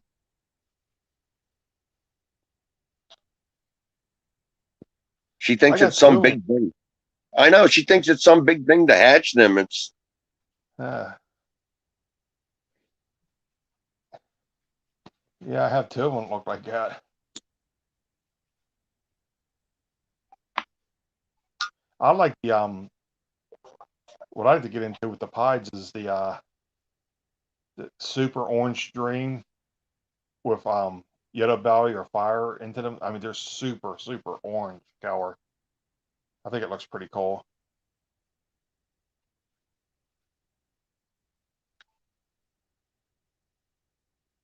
Kind of like that, and then I'm doing the I'm thinking about getting into that, but I got that mahogany pie that I hatched this year. Those are pretty cool. yeah. Yeah, I was talking to the girl I bought that off of down at the show on last Sunday. Her name's Hannah. She got a bunch of the Suma pies this year, the real black ones. Nice.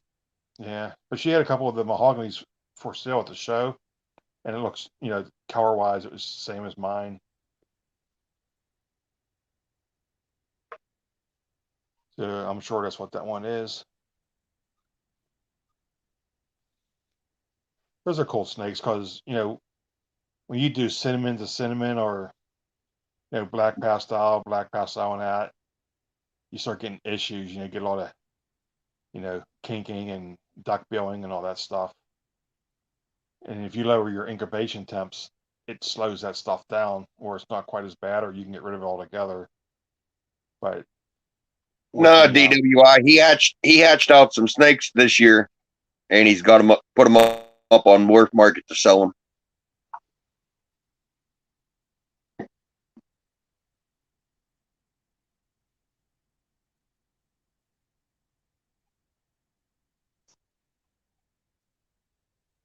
He hatched out some pretty nice snakes this year. Got some puzzles and stuff going on.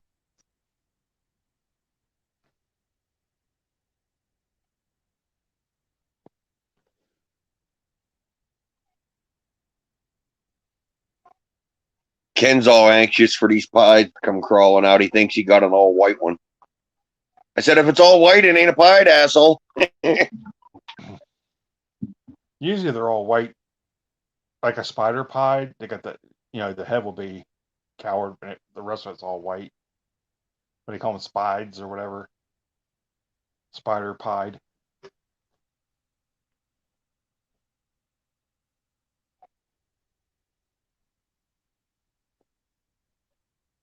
I want to breed that banana back to this lesser fire. And of course, the best outcome would be fucking black-eyed leucistics out of it. But I'm hoping for a banana super pastel fire lesser. I want it with only one copy of the fucking fire gene. You know what I mean? Yeah. I have a super fire female. I think they're pretty cool looking. They got that blotching going on. And I didn't think I'd like it at first. I was trying to make an all white one, but I kind of like the blotching because it's nothing else like it, you know. Just that snake, Yep. pretty much. I had her for a while. I'm just trying to get these double het desert ghost clown, you know, all those combos I have up to size. Yep. Get that going. That's gonna make some nice looking snakes. Hell yeah, it is. Desert ghost gene. Phew. And what's best to put into but a clown. Because I mean, pastel Roy Brown's a clown out, but the desert ghost, man, it keeps it. I mean, pastel looks really good with the desert ghost. I bet that Desert Ghost would look good in that fucking Orange Dream too. Yeah. Well, I have a super orange dream Enchi female. I'm not sure, you know, what I'm gonna do with her yet. I just picked her up because I knew the breeder, and I wanted to just get some, you know, orange dream in my collection, and I don't want to have to guess, you know, if it has orange dream or not. That's why I got the super. If he wants a pod, Mr. Lynch got some beautiful albino ones for sale.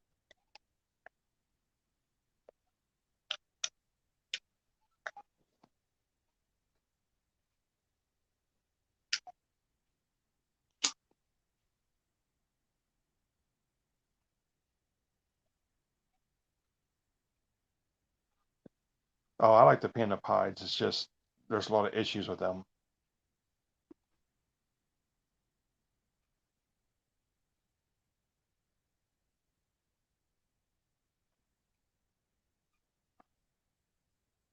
Yeah, they got issues in the retic world too.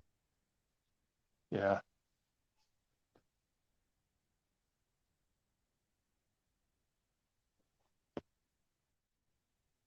The one thing I've noticed in the retic world, pies are really, really aggressive in the retic world for some reason.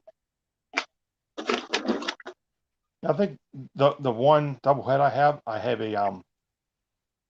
a super passed out Enchi fire double head desert ghost clown female. It should make some nice looking, you know, clowns. If you know, if I hit on the desert ghost stuff. Hell yeah. Yeah, because I mean my desert ghost came from the Bells. I bought it from Fireball out of Florida, and you know he sells all the Bell stuff. That line. Hmm.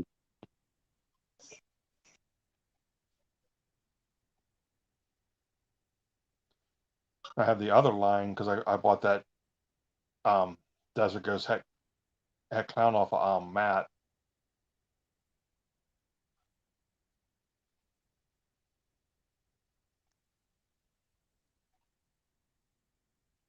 No, the albino pies they got what looks like a little jack-o'-lantern fucking pattern on its back.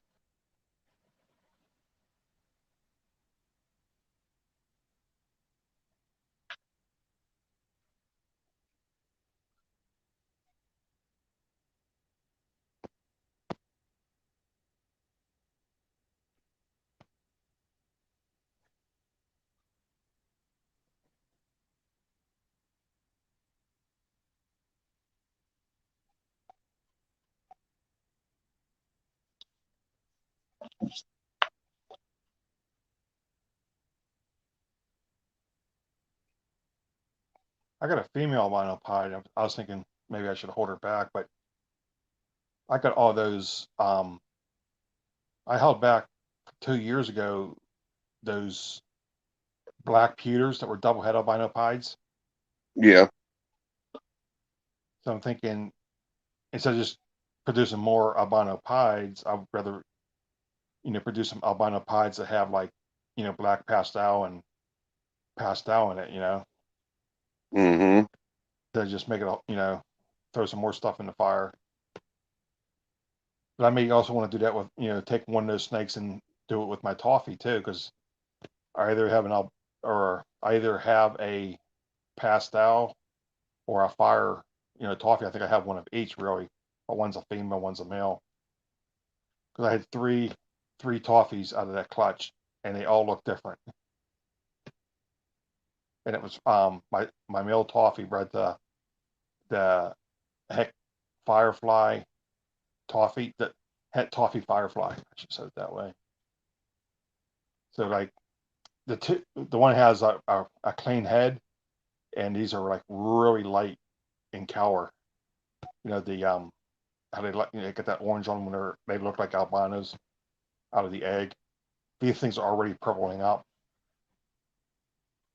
And then the other one is really light also, but has a mark on the head like like a fire dot, And then the other one looks just like a regular toffee. It's the dark, how my toffees look when they come out. The two look different.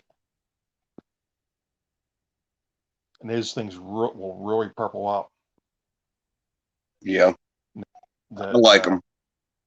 Just the pastel makes a huge difference with the toffee. It's weird.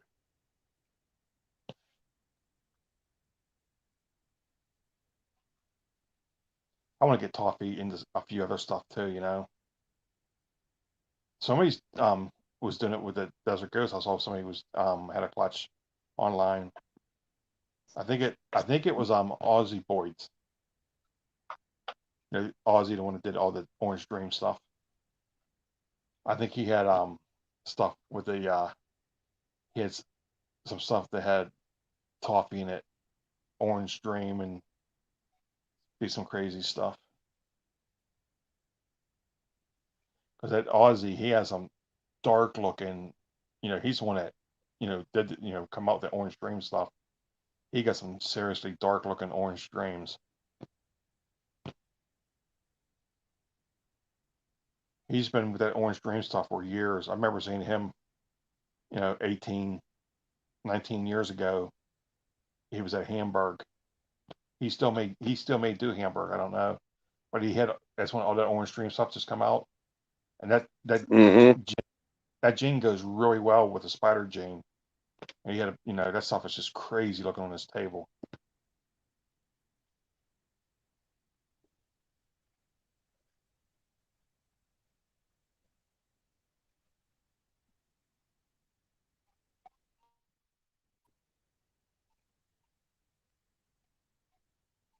So what's your next thing that you want to get into? What gene?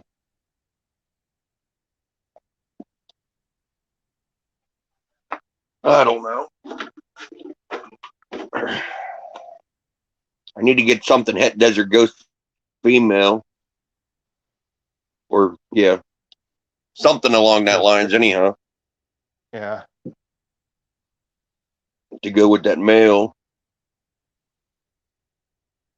Aside from what I'm personally looking forward to and waiting on is the bloods to get big enough, but Jesus Christ, that's going to be fucking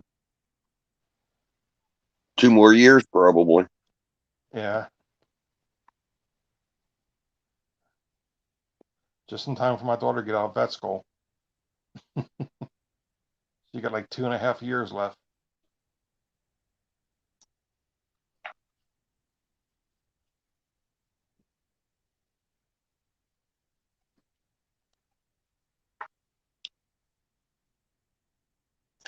I got one here that's 2.5, almost 3 months old that still ain't ate a meal on its own yet.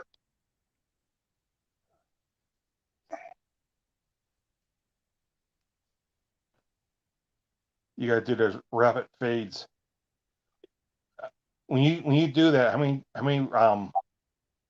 pinkies do you assist feed? 4. Try to do like 7 or 8. What Well, you do is I did 4, and then I waited a week and offered him food. He didn't take it, so I waited probably like a week and a half and offered food. He wouldn't fucking take it. So I waited 2 weeks and offered it. He wouldn't take it. And then this last time I fed him, I got him to take 2 rat pinkies at a time, and I did that one day, and then I waited 2 days and did that again, and I ain't fucked with him since. No, I'd feed him every day for like 5 days, and then let him go for 2 weeks, and then at night sneak one in, like, sneak it in so you're not disturbing him. Because you got to get his system working where, he gets food in him, he digests it, it comes out of him, and he feels hungry. He's not feeling that hungry. I mean, I've done it a few times, and it's work. And if that doesn't work for you, then he got to have some type of issue. I don't know. The I little mean, once you do that, you get the food going through him. He should get that, that hungry, and he should go into that mode. I mean, he's alert. He moves around great. He's fucking. Otherwise, he's a healthy snake. He just don't fucking want to eat on his own. Yeah, I mean, I'd give him more and try to get more food into him, and then give him that period after you get that food into him so he can digest it and he has all that food in him, and make sure he got decent heat. I mean, you don't cook him, but make sure he's warm, so that way he digests it and it goes through him, and then he should feel hungry. Then when you see something moving, he should go in that mode. Mr. J, Mr. J, that's because your snake wants to breed. That's why it does that.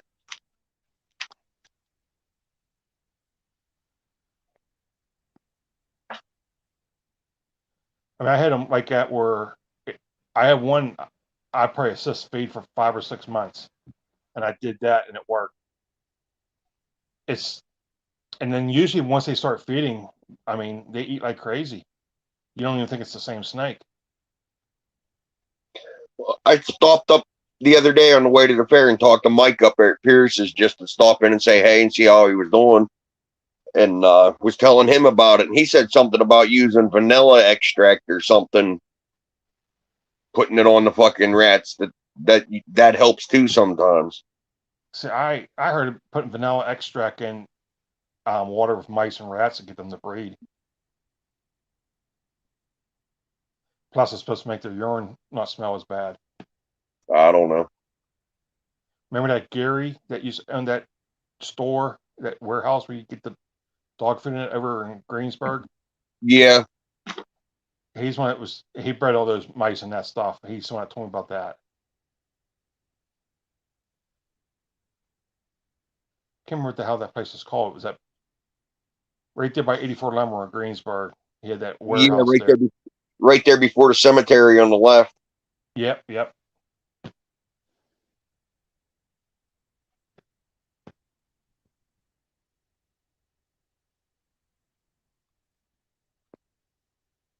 Yeah, that's all it is, Mr. J.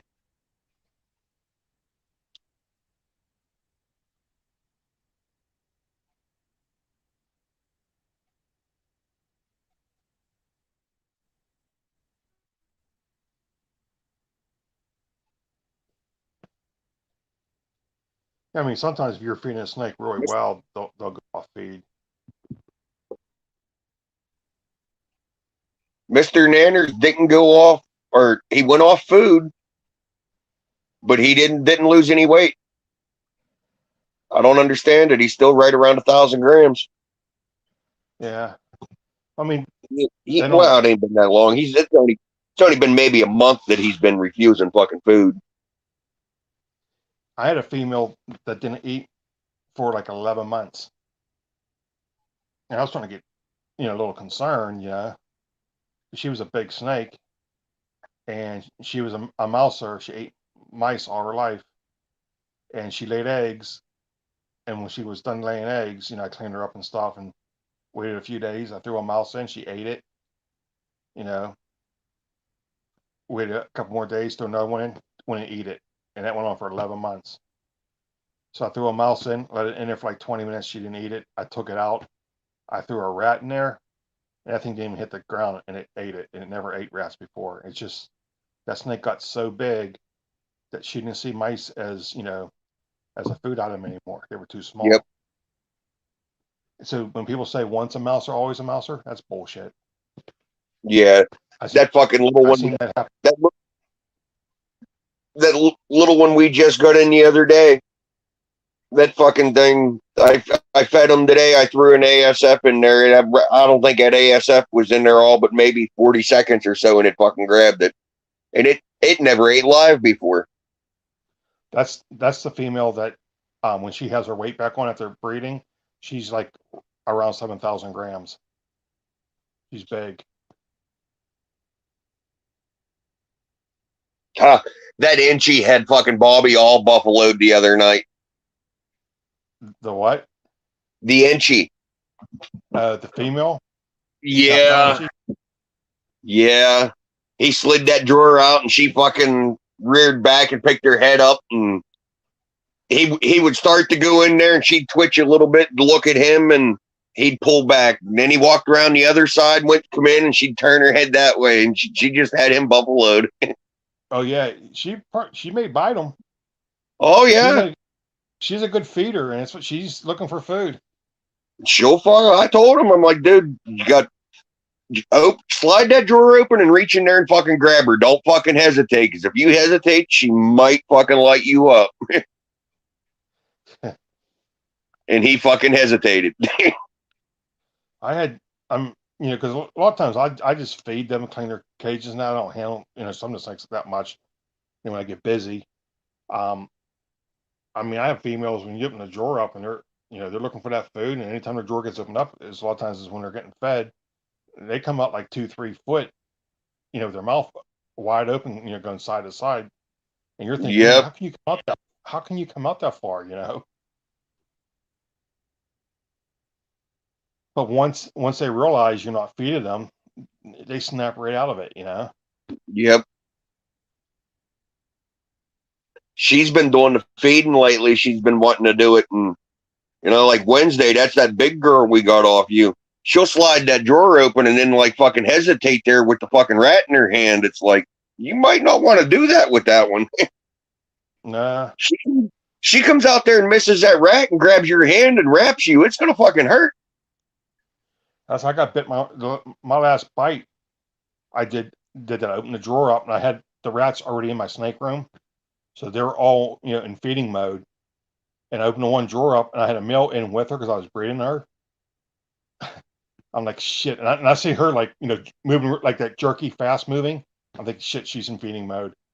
So I shut her drawer, but I left it open maybe like 6 inches, and I reached up to grab my snake hook, just because I know she's gonna be biting because of the rats in the room. As I'm reaching up, she bit me right in my elbow. She come out and up. Yeah, it didn't. And when she bit, it wasn't one of those defensive bites where they bite you and let go. She bit me and was hanging Yeah. on. She thought she was getting fed. It was my Yep. fault, And the thing is, you do those mistakes because it doesn't really hurt that bad, a big ball python, when they hit you, you feel it, but it's not like it's that bad. Teeth are only like a 1/4 inch, if that. I heard you were looking for a pied. Mr. Lynch has some really nice albinos for sale. I got some pieds too that are heifer albino. Well, oh yeah. Both, yeah. They out of the same litter. Yeah. We're talking about rats, litters.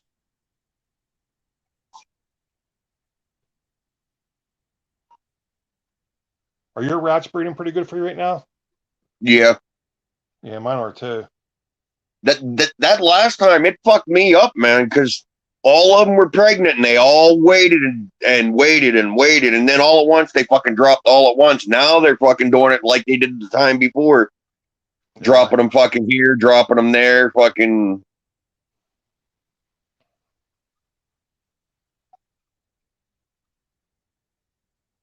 Yeah, Christ, that one week we went from, I don't know, maybe having 10 fucking feeders left. And then that following week, there was probably like 120 fucking baby rats down here.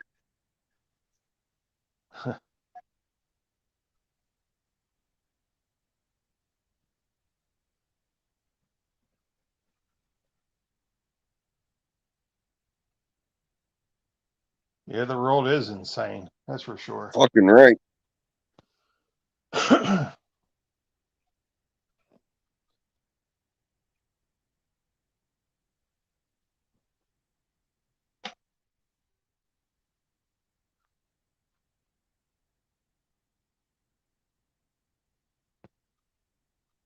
hope those two my two my two super Mojave females I have that are Hmm. paradox. I hope both those go this year. They're both big. I want to try to prove the one that's paradox is most likely GHI. I got to prove it Yeah. out though.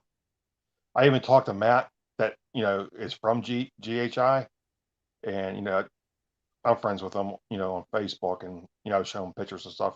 He thinks it's GHI. You know which one I'm talking about? The one that I produced, not the one that I bought. Yeah. Yeah. Your fucking cover photo, Snake. Is that what my cover photo is? I'm not even sure. I think that's it. Or no, you changed it. I think it's on your Facebook. It's still the snake. I think for Lynch Reptiles. I think it's that one. Yeah. I think. I don't know. I ain't looked at it in a while.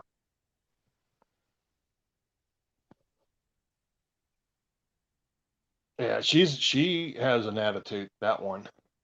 Yeah, you can see it. Yeah. Yeah, she has an attitude. She'll bite you. Like when my wife was doing Bumble, Mr. J, Bumblebee has spider in it, and spiders develop wobbles. Wobbles, not wobbles. if you're breeding to sell, to make some money that helps support your hobby, you don't want to get into spider. They're a hard sell. And a bumblebee is, it has, passed on spider in it. Bumblebees are a beautiful snake, but just there's a lot of shit that goes wrong there. And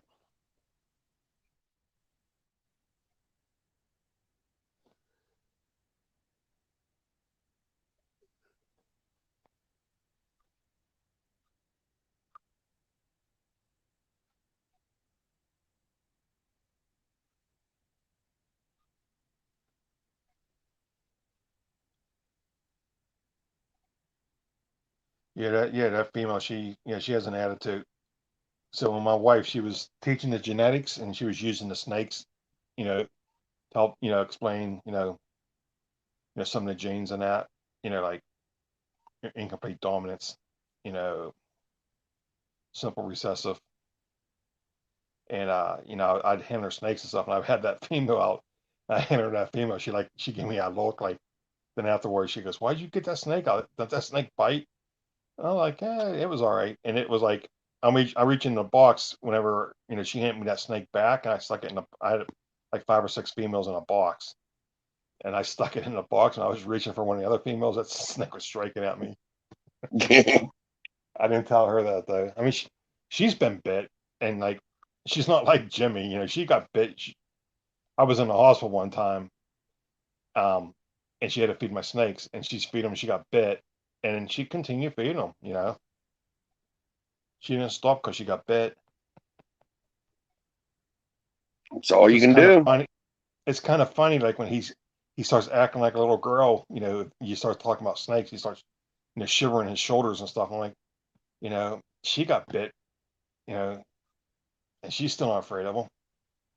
Dude, the shit's gonna hit the fan up there when they see Bobby toting a fucking tank up to his fucking bedroom. Yeah. Oh yeah. He's scared of the snakes that I have down here, and I'm how far away from them. Yep.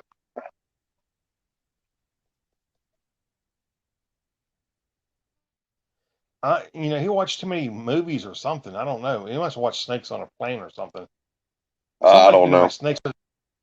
I mean, I guess he thinks my snakes are going to break out of their cages. Get out of my house and head for his house so they can kill him. I don't know what he's thinking. Let's be honest, if your snakes do break out of their cage, and by the time they get out of your fucking house, the first place they're going to go is to your garage because you're going to smell all them fucking rats over there. See, if I get a snake, it gets out of its tub, it can't get out of my room. Yeah, you did say that. Yeah.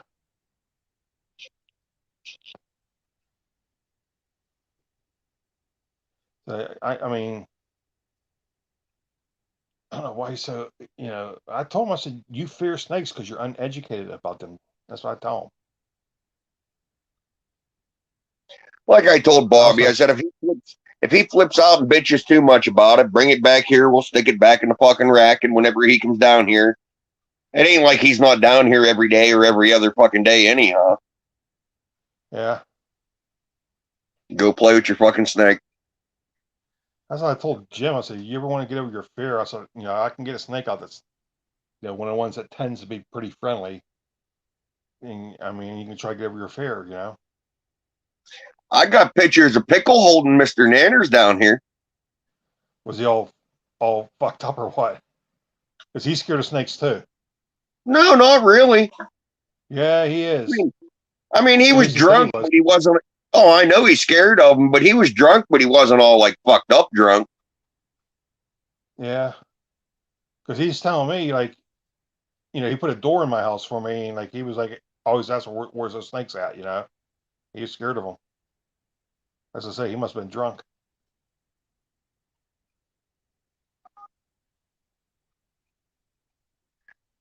No, he ain't banned from the panel. I just didn't post the link in a while. That's all. What the fuck did I do?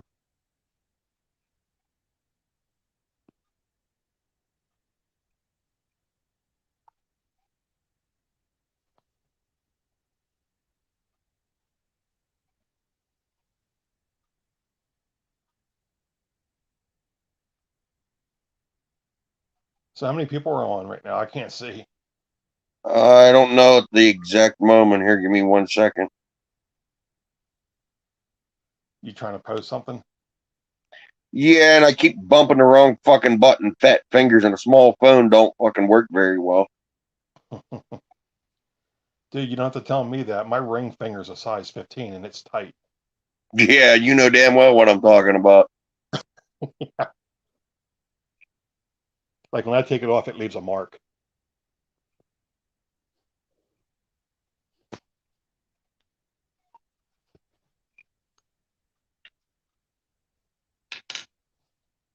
I don't know. My fucking ring, I gotta fight it to fucking get it off half the time. And then there's days I fucking turn my hand down and it fucking falls off.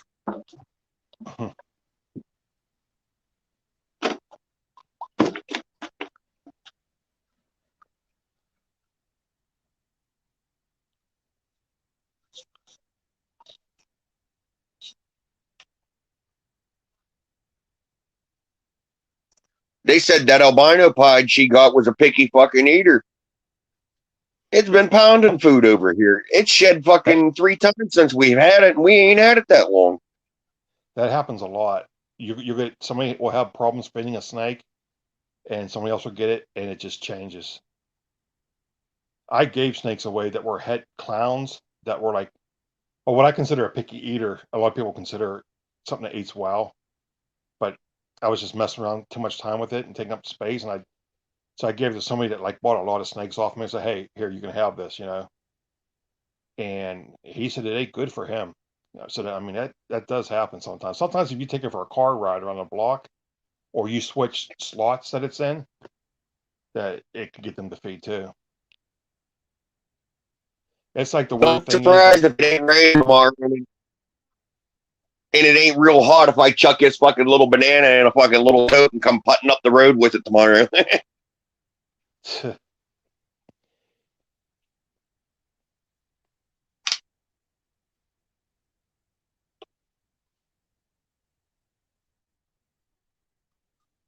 Mr. Shane. Your voice is really weird right now. Your internet must be screwing up. I was trying to do some shit. Hey, there we go. Oh, damn, I'm real dark. All right, hold up. You know, Jason, bud.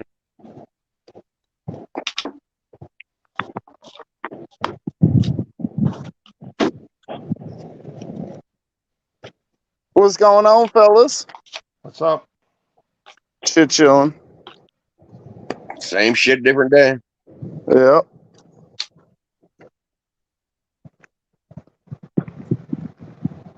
Man, I got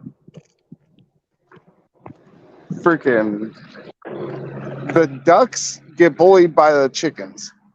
So like I gotta watch the ducks every night. Make sure they don't get eaten because they won't go in the chicken hut. I'll make a restaurant called Chicken Hut.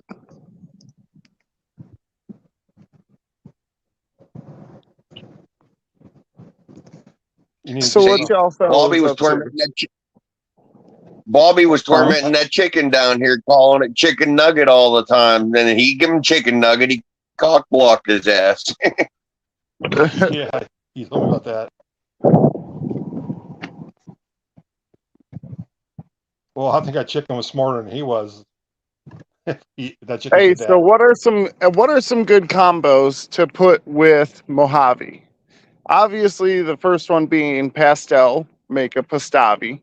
It's My all right. favorite one, GHI. GHI is a good one. I like black pastel. You make the black magic. That's a nice one. Yeah.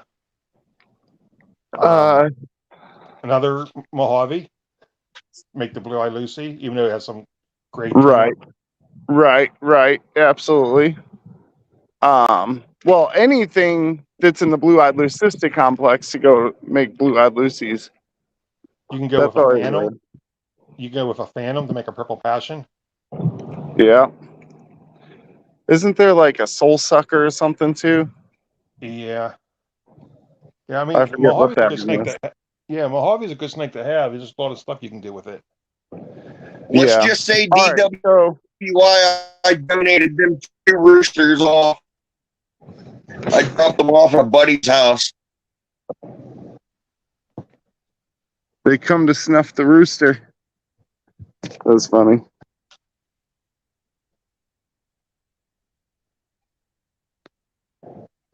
Yeah, them 2 roosters went for a car ride. And what's nice is if you do Mojave with GHI and you have a Super Mojave with GHI in it, you would think it would make that, that tinting that the Super Mojave has. You think it would darken that. It lightens it. Nice. You can take a Dude. Super Mojave and get rid of that tinning that it has on its head in that by having GHI in it. Okay, so real quick, people have been saying this for a while that butter and lesser are the same thing. Dude. I mean, it's just like anything else. You got good, like I have lessers, and there's people that swear they're butter butters, because I mean they're so good looking. It's just you got So good and bad. okay, so that's what I was wondering. I'm like, dude, I got some butters right now that are freaking crazy, man. Hold on, let me go see if I can get some pictures of this. Hold on.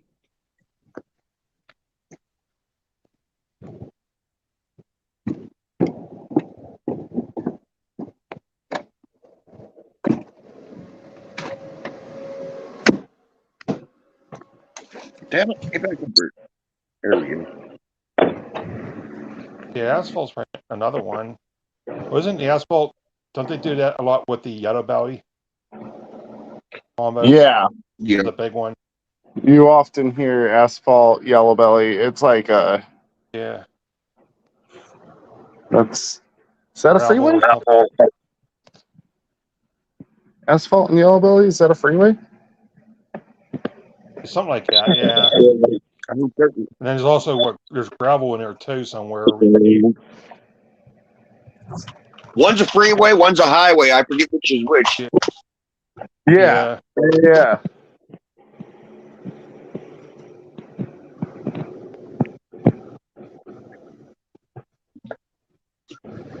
Oh, buddy, you're in shed.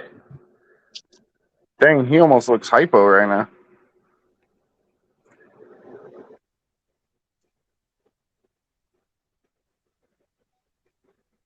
Hold on, let me trying to switch the camera to the back one.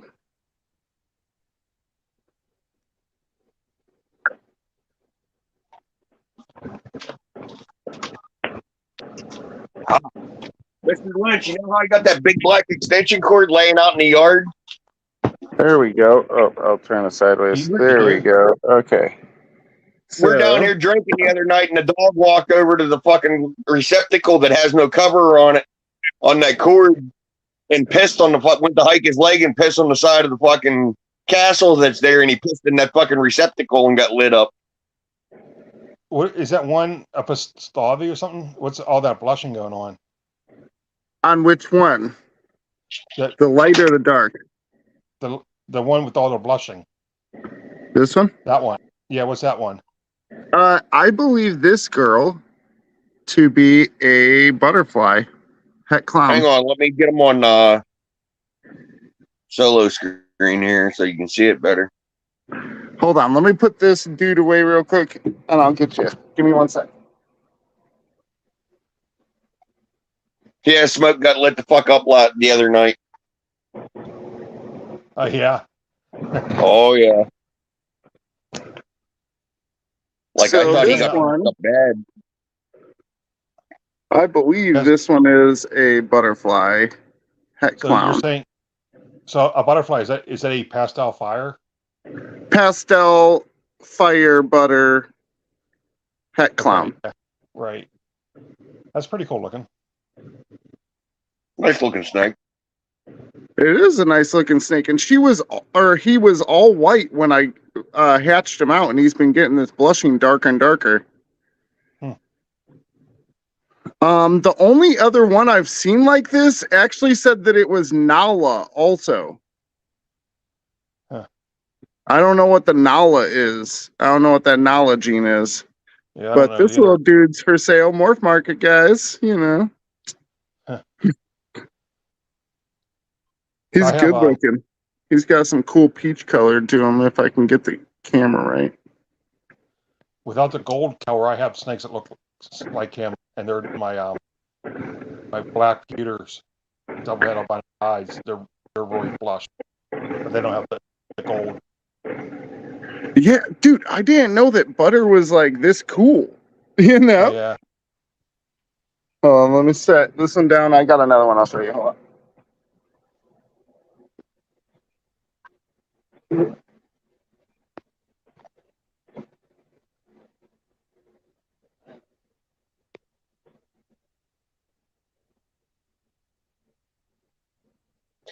If you want my Okay, vote for so- a good movie, Blazing Saddles.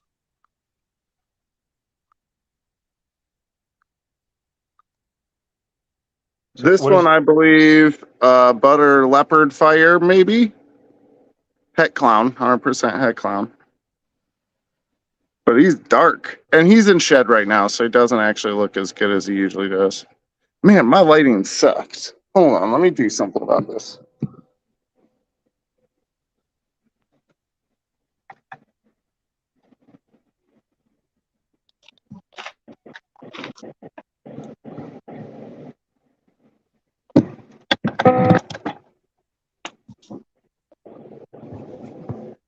There we go.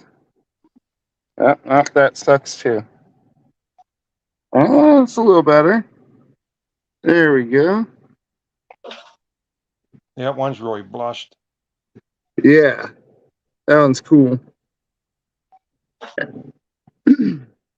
This guy is super yellow too, but he's in shed right now, so. And then I'm gonna go grab that other one now that I got the light. Give me 1 second. You need to watch that movie. It is fucking hilarious. You will watch it every day for a week and laugh your ass off at it. What movie's that? Blazing Saddles. Oh yeah, that's an old one. Yeah, and he's never seen it. I mean, it's that old slapstick fucking comedy. It's good. There you go. Those are the 3 different types of butter I hatched out of the same clutch. This dude is really cool looking. I like him a lot. Yeah. This one's awesome too. I believe these 2 are the same, but this one got pastel also. Yeah. Well, I don't know. Maybe it's got leopard in it too, because it's a little stripy. I don't know. I would rather sell it for less and make sure that somebody's happy than to try to go for every dollar and end up selling somebody something that it's not, you know. But yeah, they are all good looking. Any of them old Mel Brooks movies are good, man. Heck yeah, thank you, Laura. All right, I'm gonna put these guys away real quick. And they're in shed right now. If they, well, the yellow one's not, but the other two are.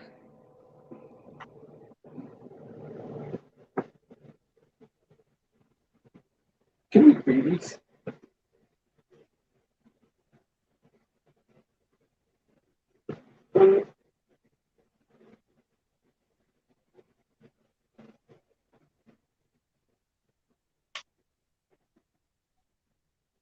And I've been looking at the. Go ahead. I've been looking at that sentiment a lot lately and looking at different shit. I honestly do think it has mahogany in it. Oh yeah. It's got a lot of brown blushing on it, man.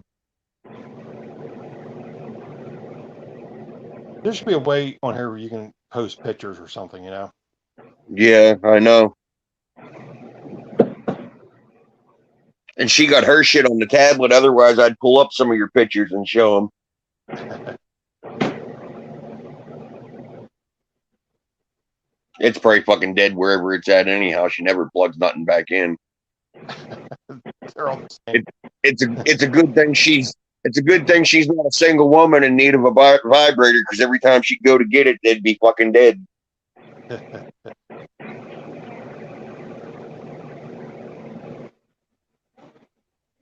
Will do, Solo. Is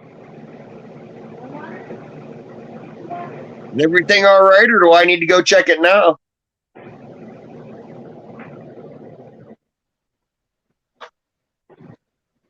Okay, I got two more I'm going to show real quick. These two are the two clowns, the two visual clowns I made. Nice.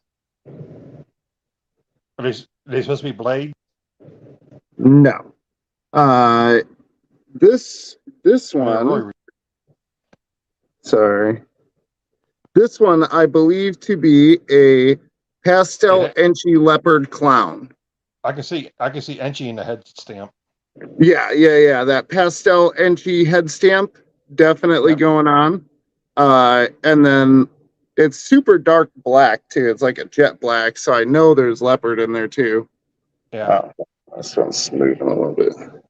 This girl is the mystery because at times she changes colors. She's like almost a purple sometimes, and I don't know, man. It's real weird on this one. I can't even get her in good light.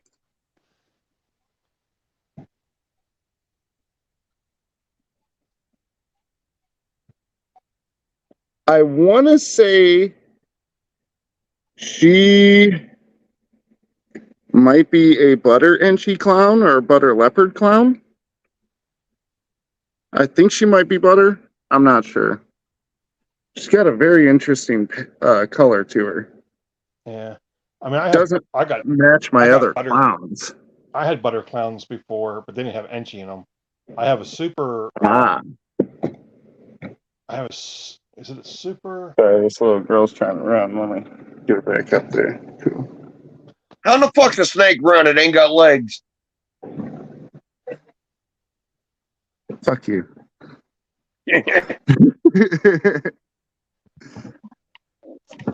Damn you, morbid. I don't know. Maybe it's just an Enchi clown. Maybe I don't think there's leopard in it. What do you guys think? Do you think there's leopard in it or no leopard? It's more than Enchi. I have Enchi clowns. I have a couple Enchi clowns. I got one. I agree it's more than Enchi. Do you have an Enchi butter clown? No, I have, but I do have butter clowns too. What? All right, let me see a butter clown. Let me I put these away real quick. All my snakes are downstairs, and I would lose my internet signal. Oh, It's down in the basement. But I have a it's called a It's called a Killer King Clown. It's a super pastel, lesser clown. I believe that's what it is. If you go down the feed tonight, snap some pictures of that butter and I'll send them to them. I got them on my phone here. Hold on, let me pull it up. I'll send you one.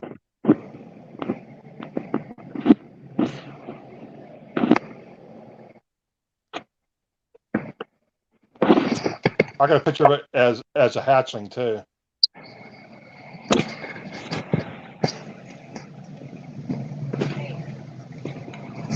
Yeah, so he's scared of the dark. He'll beat himself up. What is it? What's the thing? Okay. He said, "Who turned out the lights?" I said, "Yeah." And Oh, Solo okay. said, "What, are you scared of the dark?" I said, "Yeah, he's scared of the dark. He'll beat himself up." I was putting the snakes away and stuff, and I'm like, man, my room's dirty, bro.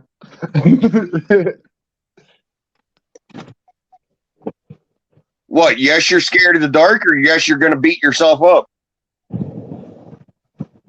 I beat myself off all the time.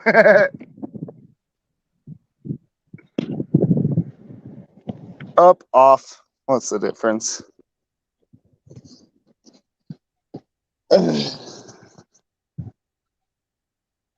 Oh yeah, I did. I actually need another haircut though, because it's growing all funky. I got tired of it today. I was sitting out there trying to work on that trike, and sweat was running in my fucking eyes, and I shaved my fucking head outside in the driveway. Fuck it. I was gonna say, Morbid, I could tell your haircut was out of frustration. Yeah, I just fucking got tired of it and butchered it. Monarch's a good one. Sorry, I'm going back through the comments. I didn't get to see him a minute ago.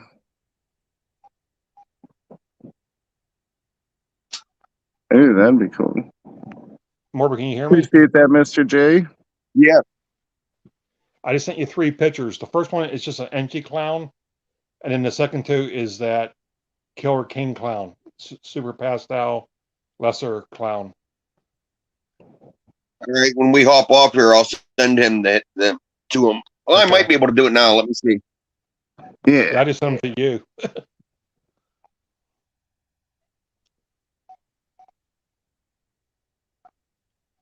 Come on, you stupid phone. Apparently not. So I don't know. Once I hatched all of them, I was like, damn, I did not know butter looked like that. Hmm. It was the male was originally supposed to be a spot nose clown, but after looking at him more in depth, we think he's just a fire clown or a fire clown with some type of modifier in him.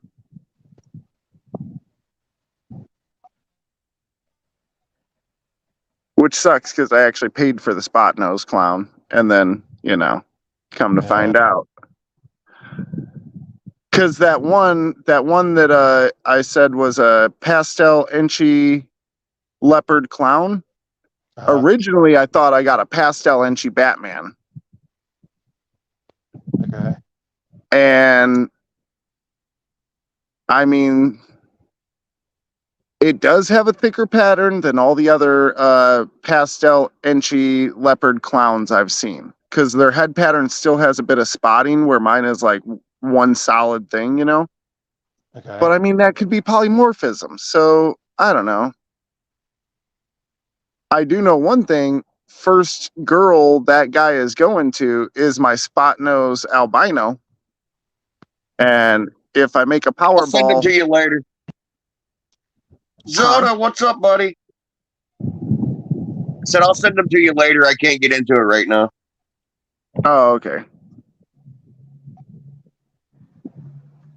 But yeah, I'd like to be able to make a Powerball, and that way I'm like, all right, for sure, spot nose. Doesn't matter what it looks like, Yeah.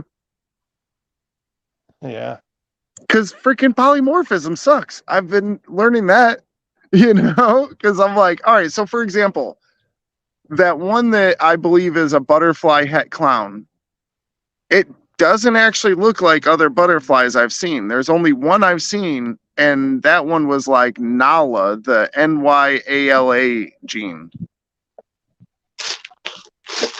I don't know what that is. I heard of it, I'm not pretty sure. I mean, there's Yeah. so many things out there that you gotta pick your projects.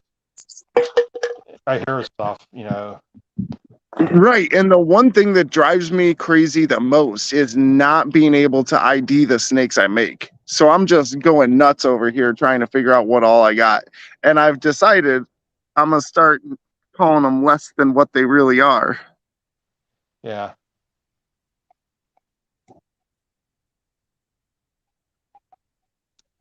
Seeing what's that one? What do you think it is?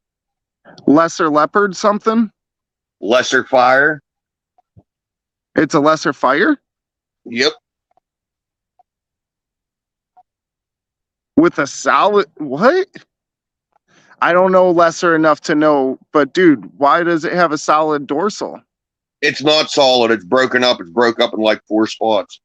Yeah, no, that's still a solid dorsal though, like for the most part. That I don't know. Big that D, looks like a big, leopard dorsal, don't it? Big D produced her.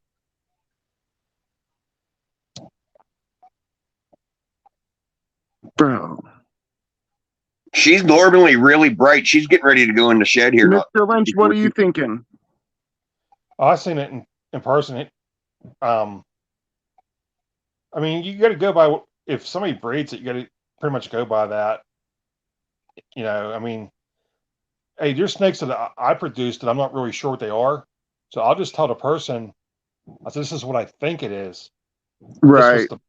This was the breeding. Yeah. Sometimes you can't tell for sure. Dude, I didn't know lesser fires had a solid stripe like that. I thought they all don't fire usually do the columns, like turn it like how Enchi does kind of? Mm. Come on, turn around here, damn it.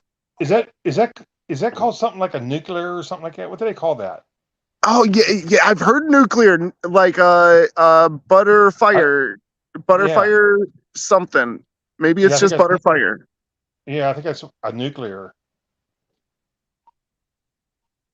Nuclear. I paid $100 for this snake. That was a good deal. Dude, that's a good ass deal. Man. I might freeze for a second. I'm gonna check Morph Market real quick.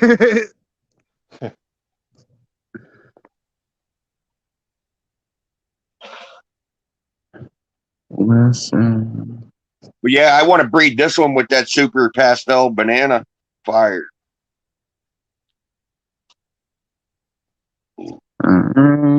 Lowest trait count. I think if I can get, you right. I think if I can get the super pastel banana lesser fire baby out of it, it'd be a good looking snake. You breed a fire to a vanilla. I think it's called vanilla cream or something like that. They got a crazy look to them too. What makes a vanilla scream? Is that with pastel in it too? Probably, yeah.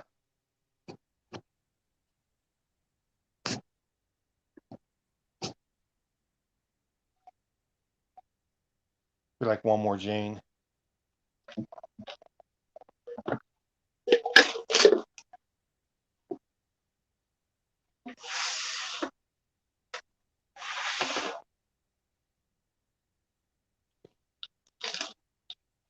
Here's that lesser fire, or yeah, no, this is the firefly.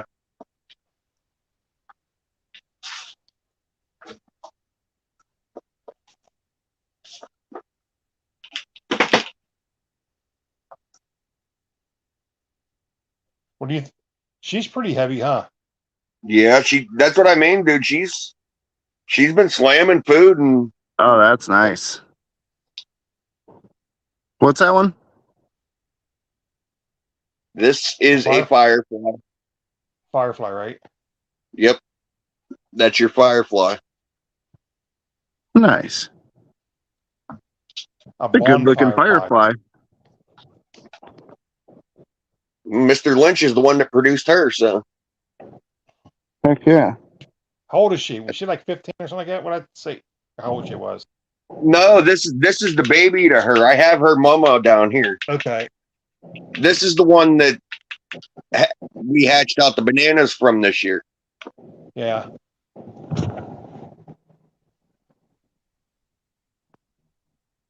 Wait till you see the firefly I have. It's bright. I mean, this camera and this lighting in here does her no justice at all. She's bright. You know that. Mm-hmm. Well, All right, while this, so while I'm this is over showing here- up, I'll show you her mama. I'm over Everybody's- here trying to make pastel cool again, bro. Yeah. Well, you got to use Desert Ghost because pastels usually brown out. Bro, Not all of them, but how come nobody told me that if you put pastel and Enchi into a clown, it gets rid of that shotgun head pattern?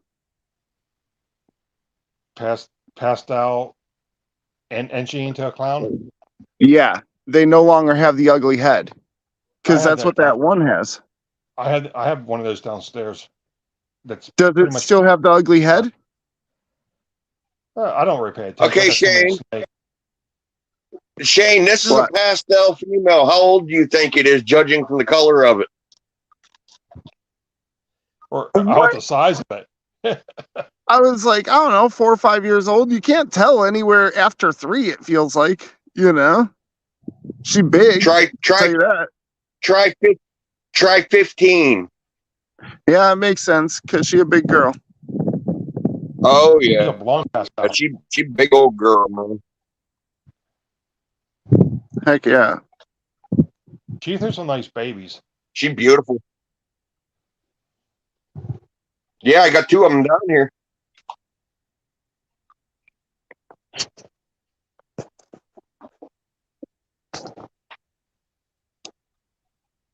Hoping for some more. Ah. You better give me some babies.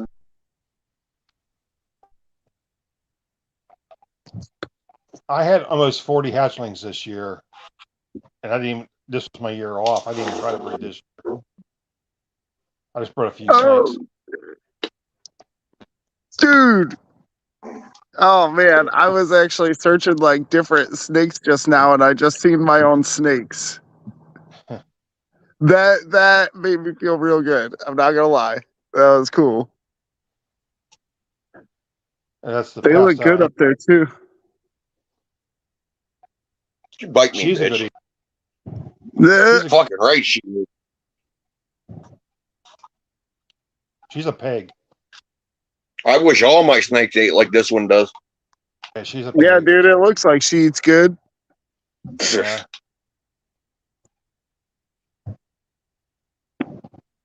This is Dang, the man, one that I'm had trying to get my what? this is the one that had Bobby buffaloed. Oh, the pastels are mother.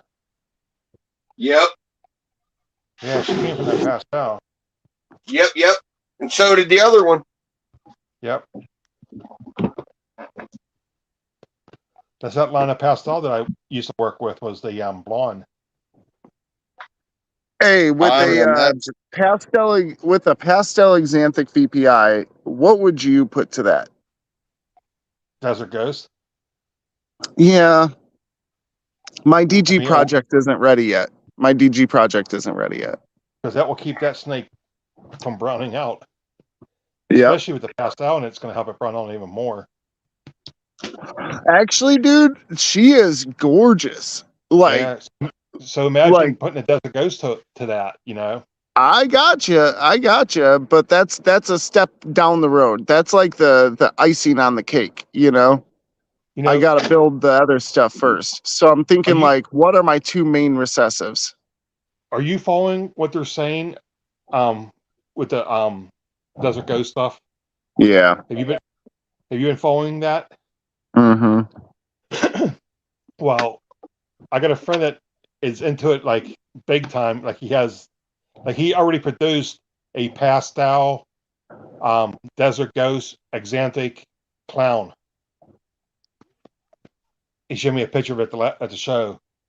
He told me that he did a lot of head-to-head breeding to hit that triple, and what they're saying about this polymorphic with the Desert Ghost, he's saying just the opposite of what they're saying. He's saying he did well breeding head-to-head, like he far above 25% what it should have been. Oh, wow. Yeah. So he's See, I'm saying and I got het to het right now too. I have a Fireblade het DG and a pastel Fireblade het DG. So I might end up making super fires that are DG and I won't be able to tell. So that's gonna suck. But yeah. I You'll tell, got but a you won't be able good to tell right away. right.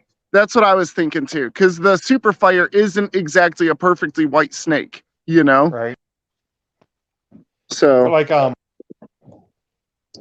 produce a lot of double het Desert Ghost clown stuff, and I'm producing NG with pastel fire, and some are super pastels, and these snakes are coming out so clean looking. I'm like, how in the hell am I going to tell the difference? Because this thing looks like super clean.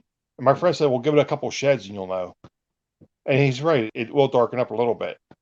yeah, But I mean, these snakes are coming out super clean. But you got to remember, the DG keeps a snake looking like a hatchling.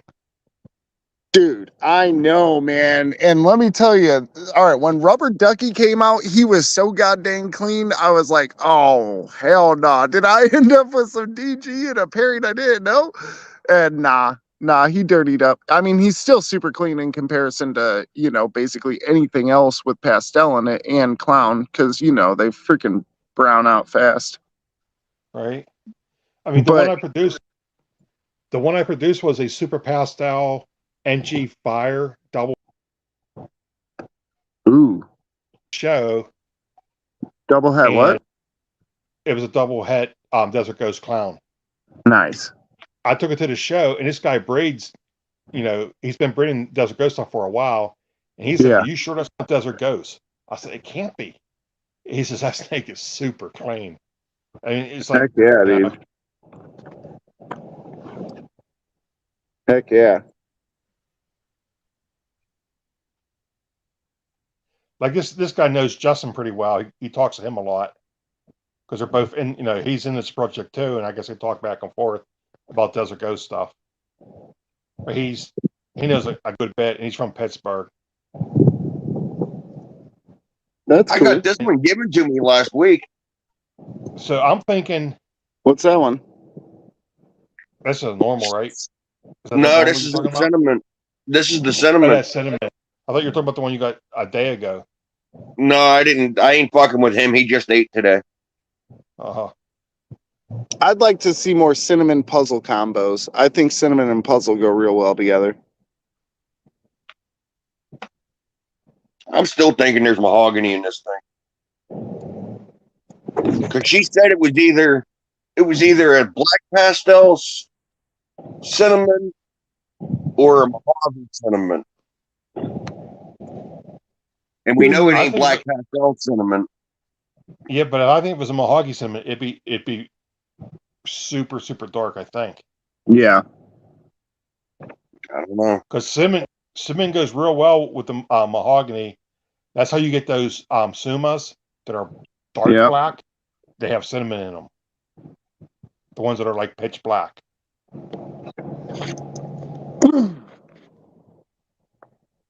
I don't care either way. She's a good looking snake. Yeah.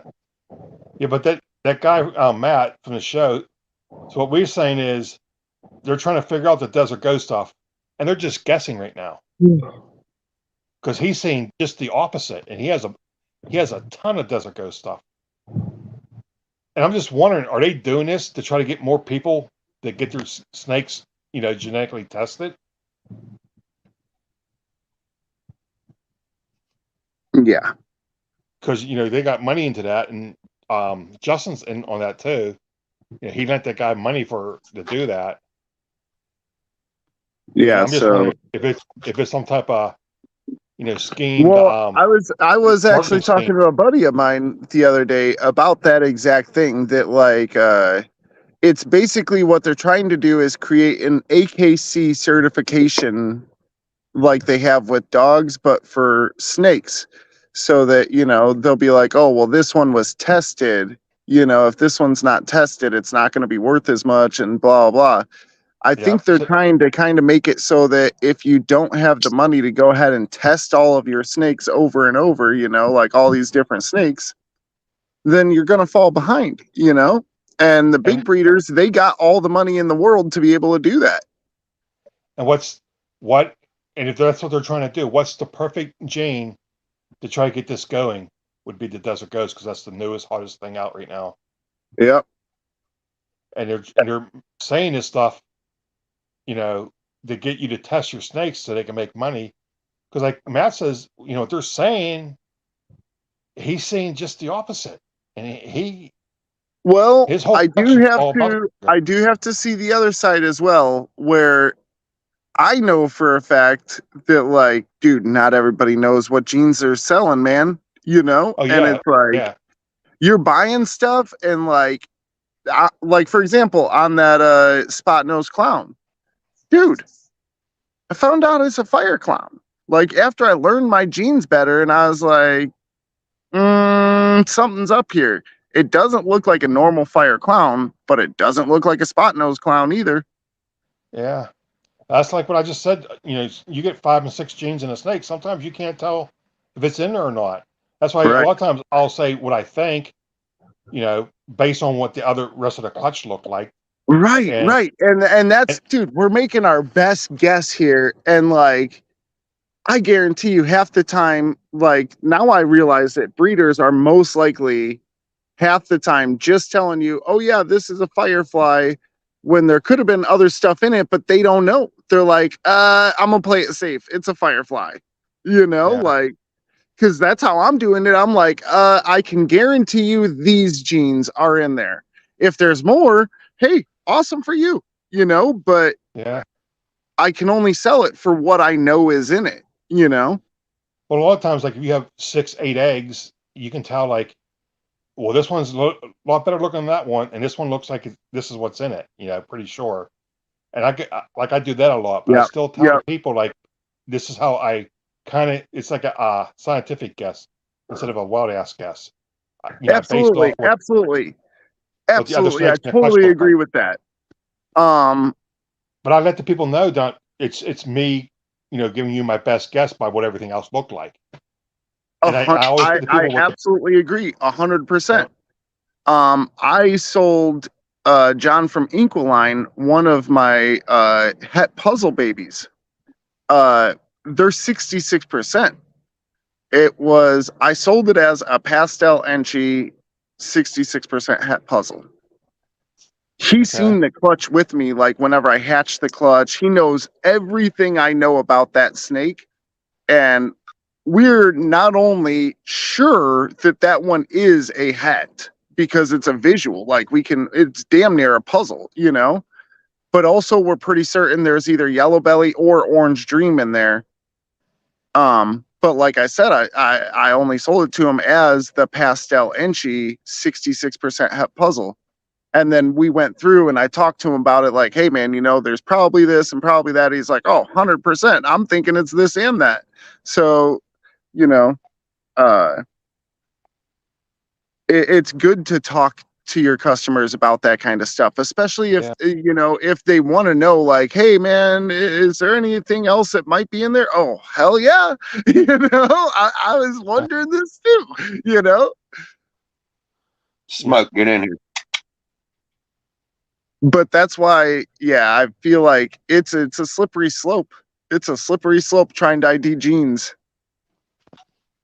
And just like you said, especially in combos when there's so many, and it's like, for example, that one clown I got, dude, it's just a stripe down the back. How the hell am I supposed to know? Like, there's not enough information there for you to be able to be like, oh yeah, there's this and this and this. You got to just like keep searching other people that have made snakes that are the same. And, keep using like the genes that you had in there, searching different combinations of the genes that you know are in there. So do you know how they get 67%? You know how that all comes about? What, the 66%? Yeah. Yeah, it's going head to head because it's saying that 2/3 of the babies will end up being het No, on you're average. close. It's so you know what the Punnett squares are, right? Mm-hmm. So let's just use albino. So if you breed two hets together, okay, and they're 100% het, both albinos. Right. You breed them together, okay. So your odds are you have a 25% chance of, and we'll just do it. One snake will be an albino. Two snakes will be hets. One snake will be a normal. Okay. So out of the four snakes, you know which one is the albino. It's Well, visual. I mean, Okay. technically, yes, but that just, it all matters on how the alleles end up falling, you know, No, but like, I mean, if you do your odds, and it's basically odds per egg, but we're going to do a 4-egg clutch. So if you're going to use the Punnett square to figure out your odds on hitting an albino, or your odds are, because like, you know, your can have, odds on an albino, yeah, it's 1 in 4, so it's 25%. right, and you have the same chance of hitting a normal, one in Right, 4. right, And you have 50% chance of hitting the other two snakes will be hets. So right. you can tell what the albino is, so you can pull that one out. So you got Mhm. 3 snakes left. Two are hets and one's not, and you can't tell.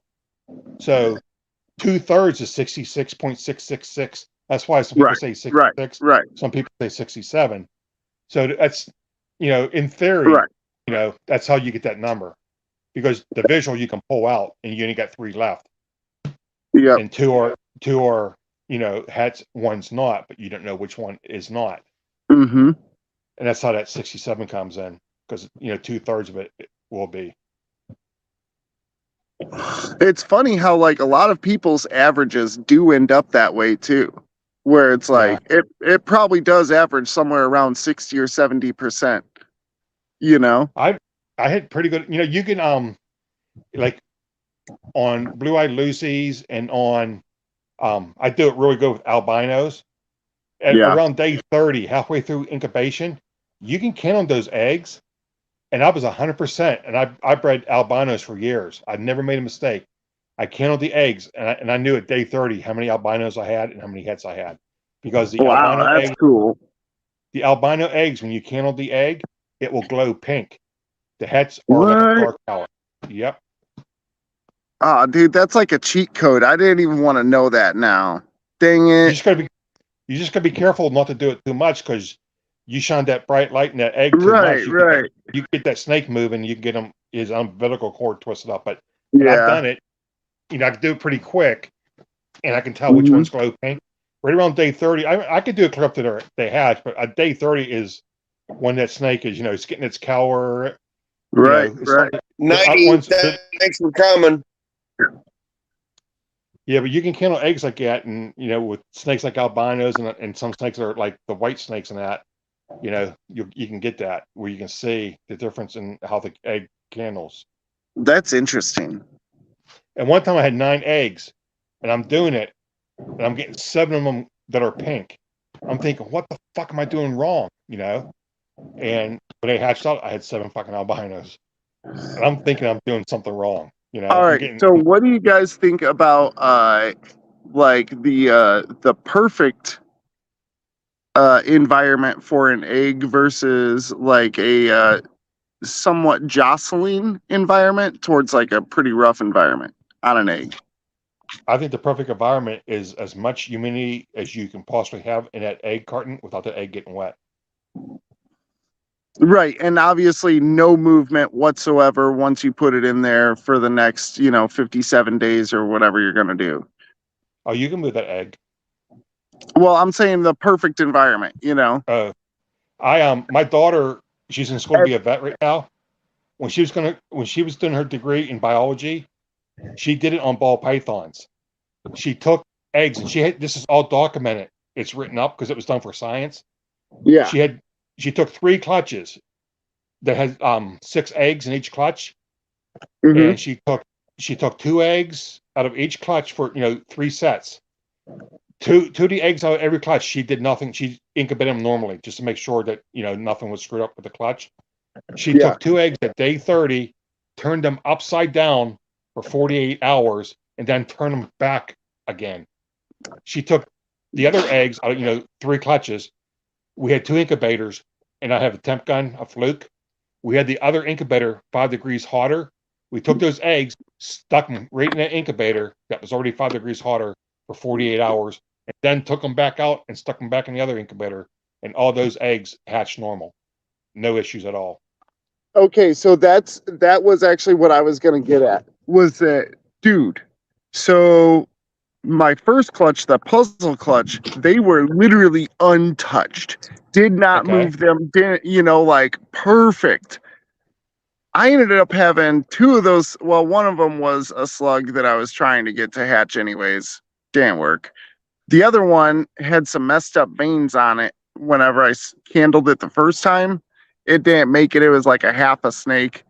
And then I had the coolest snake out of the clutch, and I think he might be blind.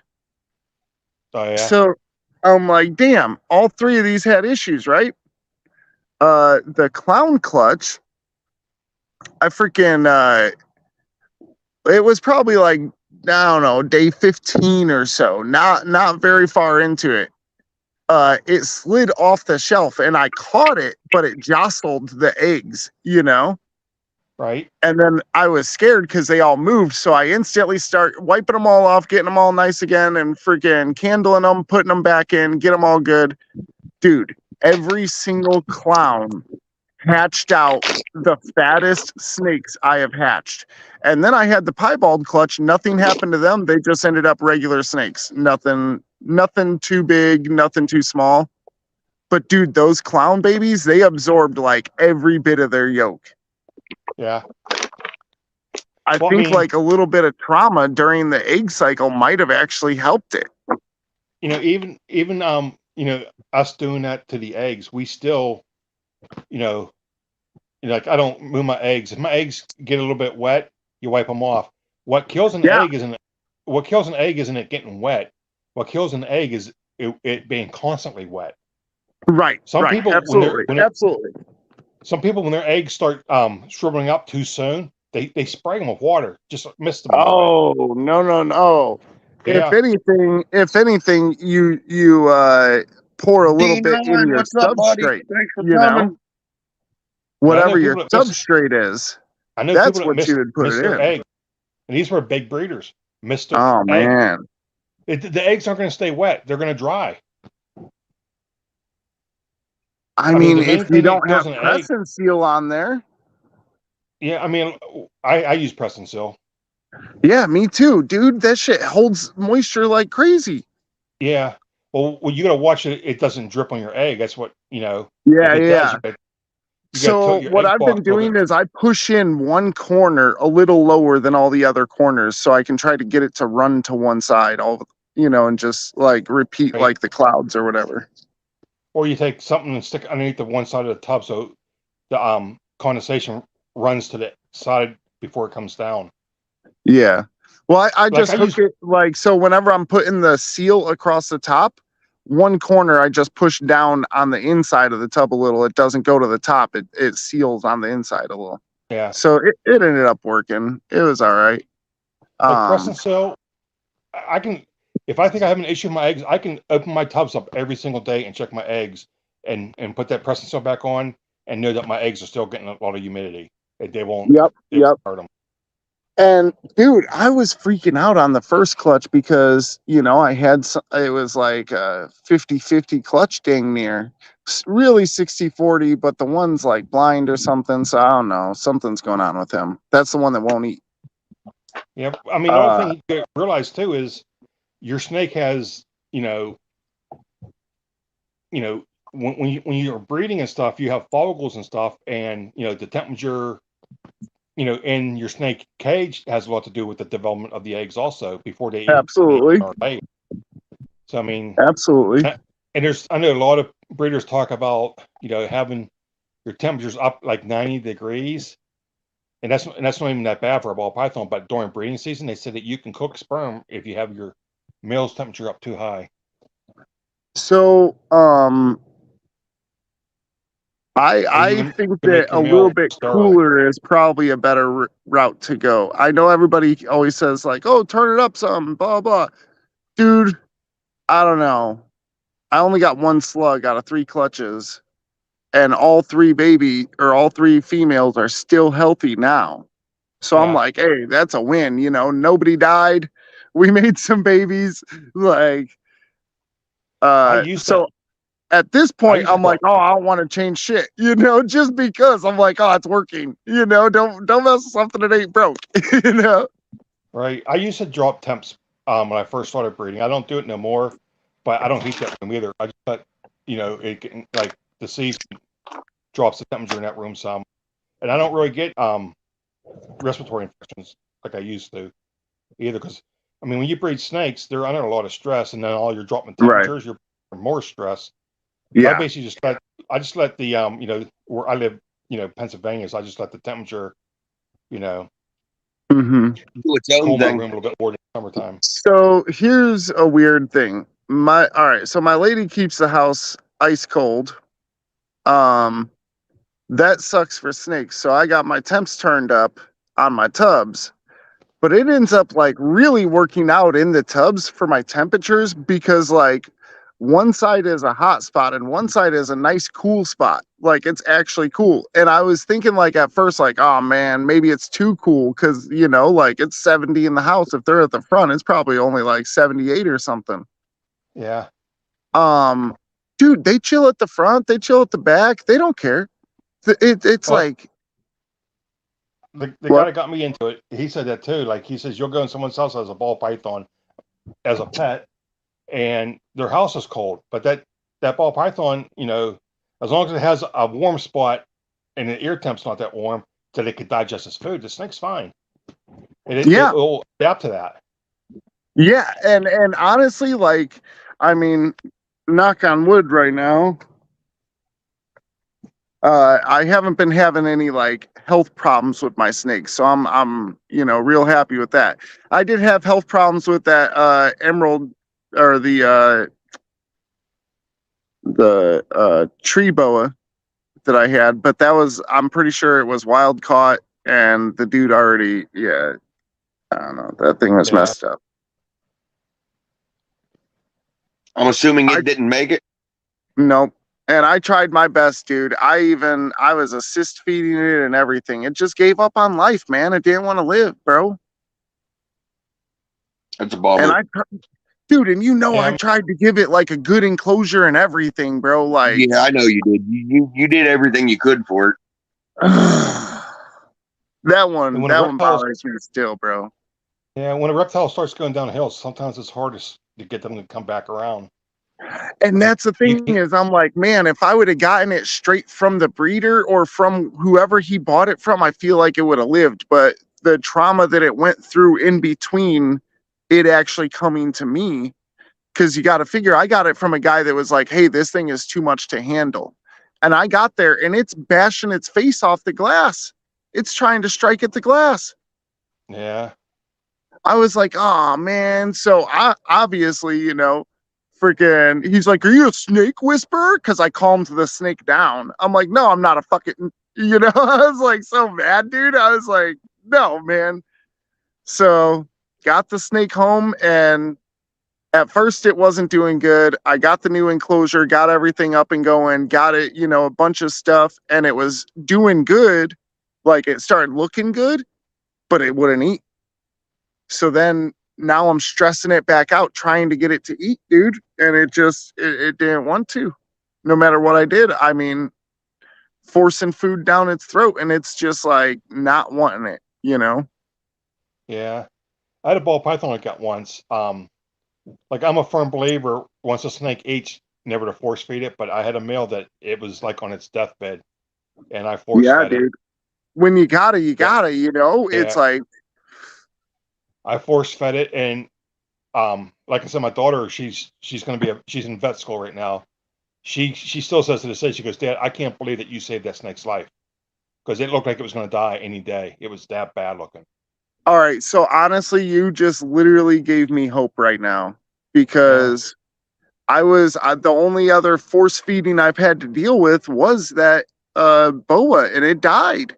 So I'm like, fudge, man, this puzzle boy is gonna die. You know, I'm scared, man, and I'm trying to feed it and trying to entice it any way I can, bro. I'm giving it Did it ever mice, eat on its own? ASS, rats. No, it's never eaten on its own, and it's never shed. It's like Yeah, well, 3 it's because months old, it's because it's not shedding because it's not growing. and Um, I've fed it twice now. all right. Well, what you got to do is you got to force feed it.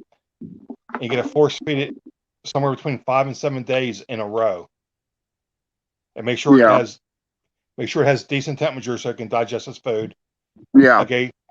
I mean, you want to get it full of food, like because when you force feed it, you're feeding it smaller than what it can actually take. You know, it right, can take a right. lot bigger. See this You banana, wanna take- Shane? Yeah, This is the super pastel fire that we hatched out this year. that's nice. He don't miss a meal. He's a little fatty in case you ain't noticed. Heck yeah. Now let me show you his brother that has not eaten a meal on his own yet. Dude, I was happy the other day. Every snake that I have ate except for that one. But I was like, hey, everybody else ate on their own. I didn't have to do nothing. They all ate. I was like, heck yeah. So that's cool. Hatchlings and adults, you know, everybody's on food. The big females got a couple. Some of the hatchlings got 2.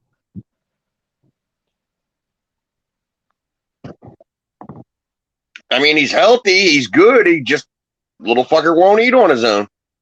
Yeah. Gosh dang it, dude. I mean, he's All like right, so- 70 grams.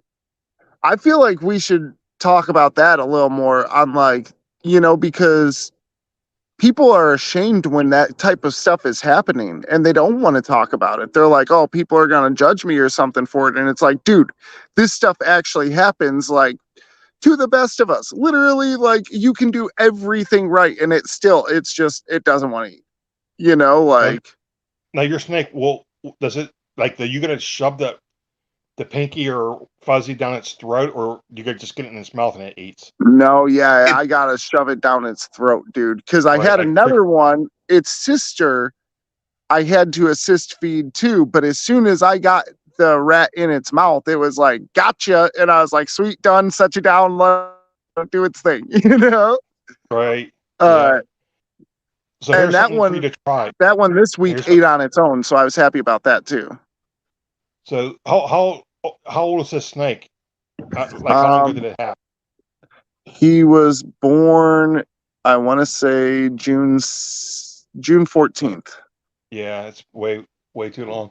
Yeah, way too long. I know. Here's something you can try. Like I said, get like 7 meals in a row. Don't skip no days. 7 meals in him, and then let him go for 2 weeks. And then in 2 weeks, snake alive, mouse or a Yeah. size that he can eat, maybe slightly smaller. Don't go big. Sneak Right, it in right. his tank at night and leave him be until morning. Yeah. And then see if he eats. Okay, so I just did something very similar to that. It was like evening, and I put it in there, and then I put the sheet over the whole hatchling rack, so it got dark. And I was like, all right, cool. It was still later in the evening. I left it in there all night. Next morning, I came in. He had killed it, but didn't eat it. Well, that's a good thing that he killed it, because some really shy away. Beat him 7 times in a row. The Okay. guy that told me this trick, he's been in the reptiles since the 70s. He's probably the person in this area is the person to go to if you have any issues with snakes. He's told me this. He told me to give this a try. Feed it 7 times in a row and leave it be. He said 10 to 14 days, and then sneak something in its cage overnight. Don't disrupt the snake. Stick it in there and leave it be until morning and then check. Yeah. And I've been trying different shit too, man. I tried rats, I tried ASFs, I tried mice. Dude. It just so what I have been feeding it though, like force feeding it, I've been force feeding it ASFs because I'm like, at least it's getting some nutrients, you know? Like I'm like, I had a cause hatchling you know, that didn't eat that was really small. It was a twin. I'll have to ask my daughter. It was either 9 grams or 12 grams ball python. damn. I assist Wow. fed it. I could only assist feed it the how small the snake was, and it survived. Give Wow. this a try. I had a snake that I was assist feeding for like 6 months. The thing. And how often you say? How often did I feed that one? No, like should I? Oh, Feed that this one. guy. I like feed it 7 days in a row. I had a Oh, snake that okay. didn't eat. I didn't have a snake that didn't eat for 6 months. I was assist feeding it for 6 months, and I was So like tired. assist feed it 7 days in a row, like make it fucking choke that sucker down. Right, because I mean, Yep, you're got not you. you're not shoving something down its throat that it will normally eat on its own because you're got all this stress on a snake anyways. You're shoving down something that's a lot smaller than what it would actually eat when you're Absolutely. assist feeding.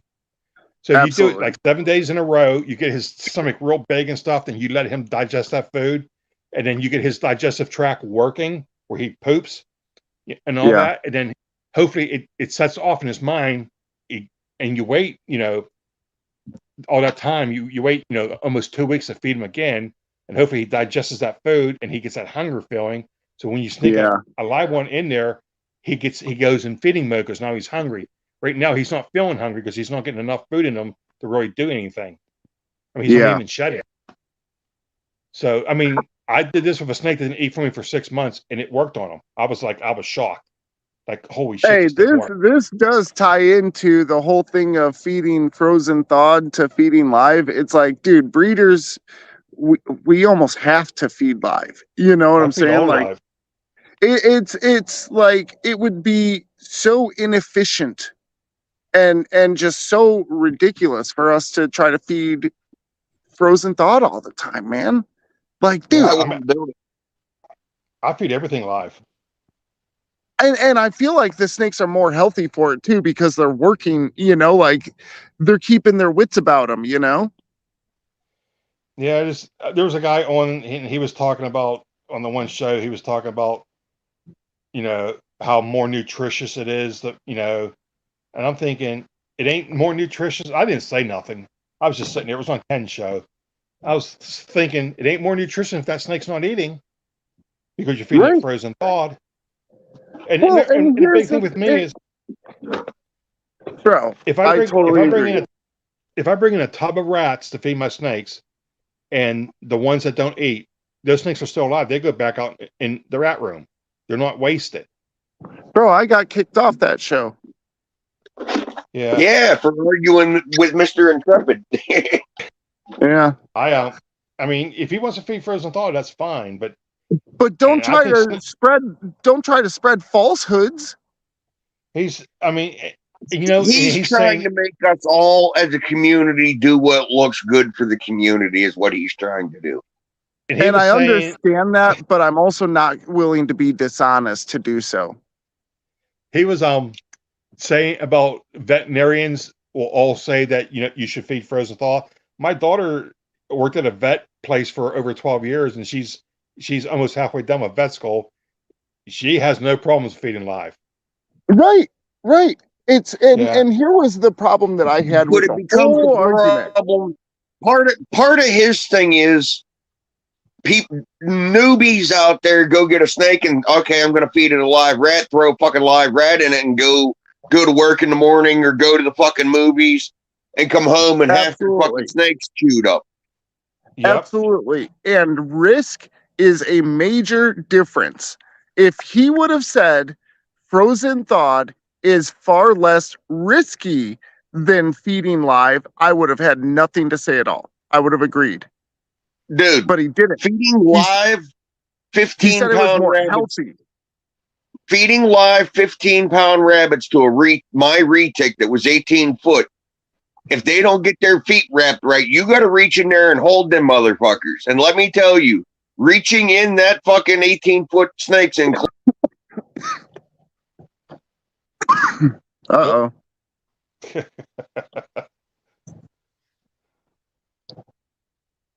Yeah, It Go was ahead, scary.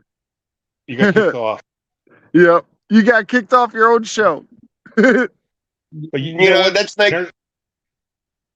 Another thing I notice is when your ball python grabs a rat, it doesn't grab it exactly, really good. It grabs it a whole lot better the next time. Yep. Oh, heck yeah, it does. Heck yeah, And it does. They wait. They wait that next time. They don't strike as soon as they see it. They wait. They're like, up. Yep. But dude, I am a huge believer in tong help. People are like, oh, that's unfair. Dude, I'm not trying to make it a damn competition. I'm just trying to get my snake to eat, Like, Right. Oh, if I I'm throw a like- rat in and my snake doesn't grab it real well, I take my tongs and stick it in that rat's mouth. 100%. 100%. I got call it metal tong spoon. help.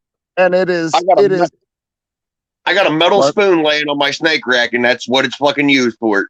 dude, and that is the biggest thing that people don't talk about with live feeding that I feel like is a big difference maker in if your snakes are getting torn up or not.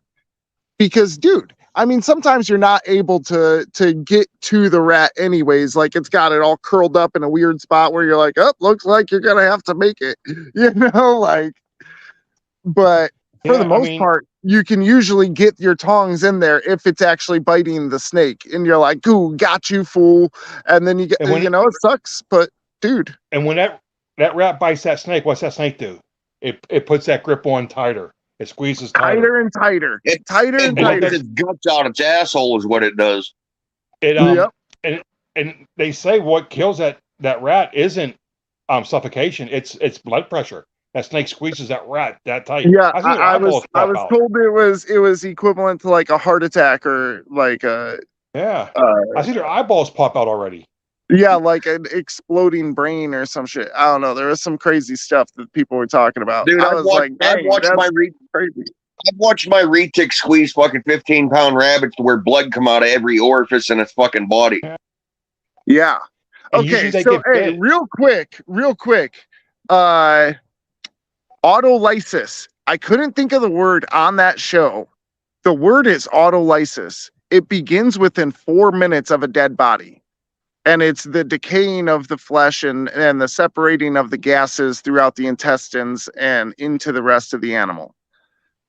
Here Okay, yeah. is that is a perfect example of why a frozen is not as good as a live, because snakes are predators. They are not scavengers. They're not Right. good at dealing with decayed flesh. And Yeah, say you kill the rat, you freeze the rat. All right. Takes about a half an hour for it to be frozen. Now in the frozen state, I have never heard of freezing bacteria killing bacteria, honestly. Because think about it, if that were the case, then why wouldn't we just freeze chicken, thaw it out, and then take a bite out of it? It's got salmonella. well, The there's exact thing, my daughter's boyfriend worked at a Chinese restaurant. Okay, and they serve raw fish a lot, sushi. Yeah. Mm-hmm. And what they got to do is, I think he told me what it was exactly, but it was like 3 or 4 days that you got to like -6 degrees below zero, and it will kill any of the worms in there. Now, my refrigerator I have is a Sub-Zero refrigerator. It goes to -8. Got So you. but this is stuff they do in food thing where they have to be inspected and stuff. Yeah. They're serving raw fish that could have worms and shit in it, And he told me that he says that's how they have to prep it. That's by the state, You got to freeze it at a certain degree for a certain time period. And it's Right. -6, that's pretty cold. The thing Yeah. that bothered me was that he was talking about salmonella, and I'm like, well, Yeah. dude, hold on. Salmonella is something we're all pretty damn, like we're pretty versed on salmonella. Right. With all the reptiles. Yeah. Right. We're all pretty well versed on salmonella. So, like you're talking about, oh, it's going to kill salmonella. Dude, get out of here. Like, Yeah. oh, no. I was just one like, of my one of my best friends is a doctor, and when my daughter was young, we got her turtles, right? And I asked him about that, and what he told me is make sure she doesn't stick the turtle in her mouth, and when she's done handling it, just wash her hands. And he says Yep. that's just a safety thing. He said she right. got a chance of getting salmonella from eggs or mayonnaise than she Yep. does from that reptile. Absolutely. And honestly, Little whenever man I handles come these in, snakes. Little man handles these snakes all the time. There's like 5 bottles of this shit scattered around my fucking living room. 100%. We got the same setup, Morbid. We got hand sanitizer everywhere in the house. And honestly, most of it, I tell the kids like, hey man, I'm cool with you guys hand sanitizing after you hold them, obviously, but hand sanitize before you hold them. Yeah. Shit, I'm down there in my snake room, whatever cleaning cages. I'm out down there eating a damn sandwich. I don't give a shit. Yeah, Oh, it me don't too, bother for me sure. either. I But never got sick from it. I am more concerned with my snakes getting sick from something we have than me getting sick from them. 100%. Like that's why I tell everybody that comes over, I'm like, hey, hand sanitize. And they're like, oh yeah, I will. I'm like, no. Before you touch my shit. Like, I'm like, don't go touching my snake with your sick fingers. I don't know, Like, Solo.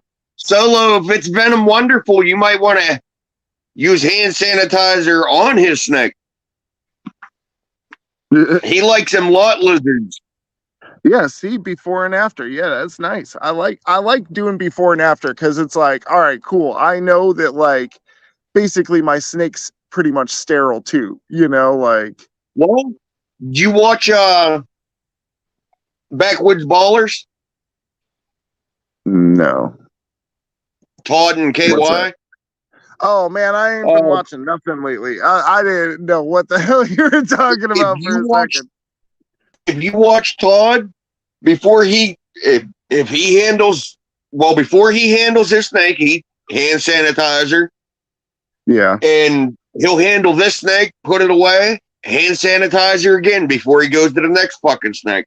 And honestly, I should do that more often. I do it if I remember, but like, all right. So for example, like I put them into groups. All the hatchlings is one hand sanitizer. If I switch over to the adults, I hand sanitize before doing so. But all the babies, like if I hand sanitize all the babies, I handle them the same, I understand completely why Todd does it, but my thoughts is all them snakes were in a shed, like 10 by 10 shed or something, or a 12 by 12. If one snake's sick, they're all gonna fucking get sick from being in the same fucking area. Yeah. The only thing I have to say on that is that I don't know if young babies can have something and be fine and then give it to an older snake, and like I was thinking like people wise, because sometimes a baby can get an older person sick. So I was like, nah. If I'm fucking with the babies, I'll deal with the babies. If I go over to the adults, I'll hand sanitize, and all the adults I'll handle the same too. But once I switch between the hatchlings and adults, that's the only time I really do it. Unless one shits on me.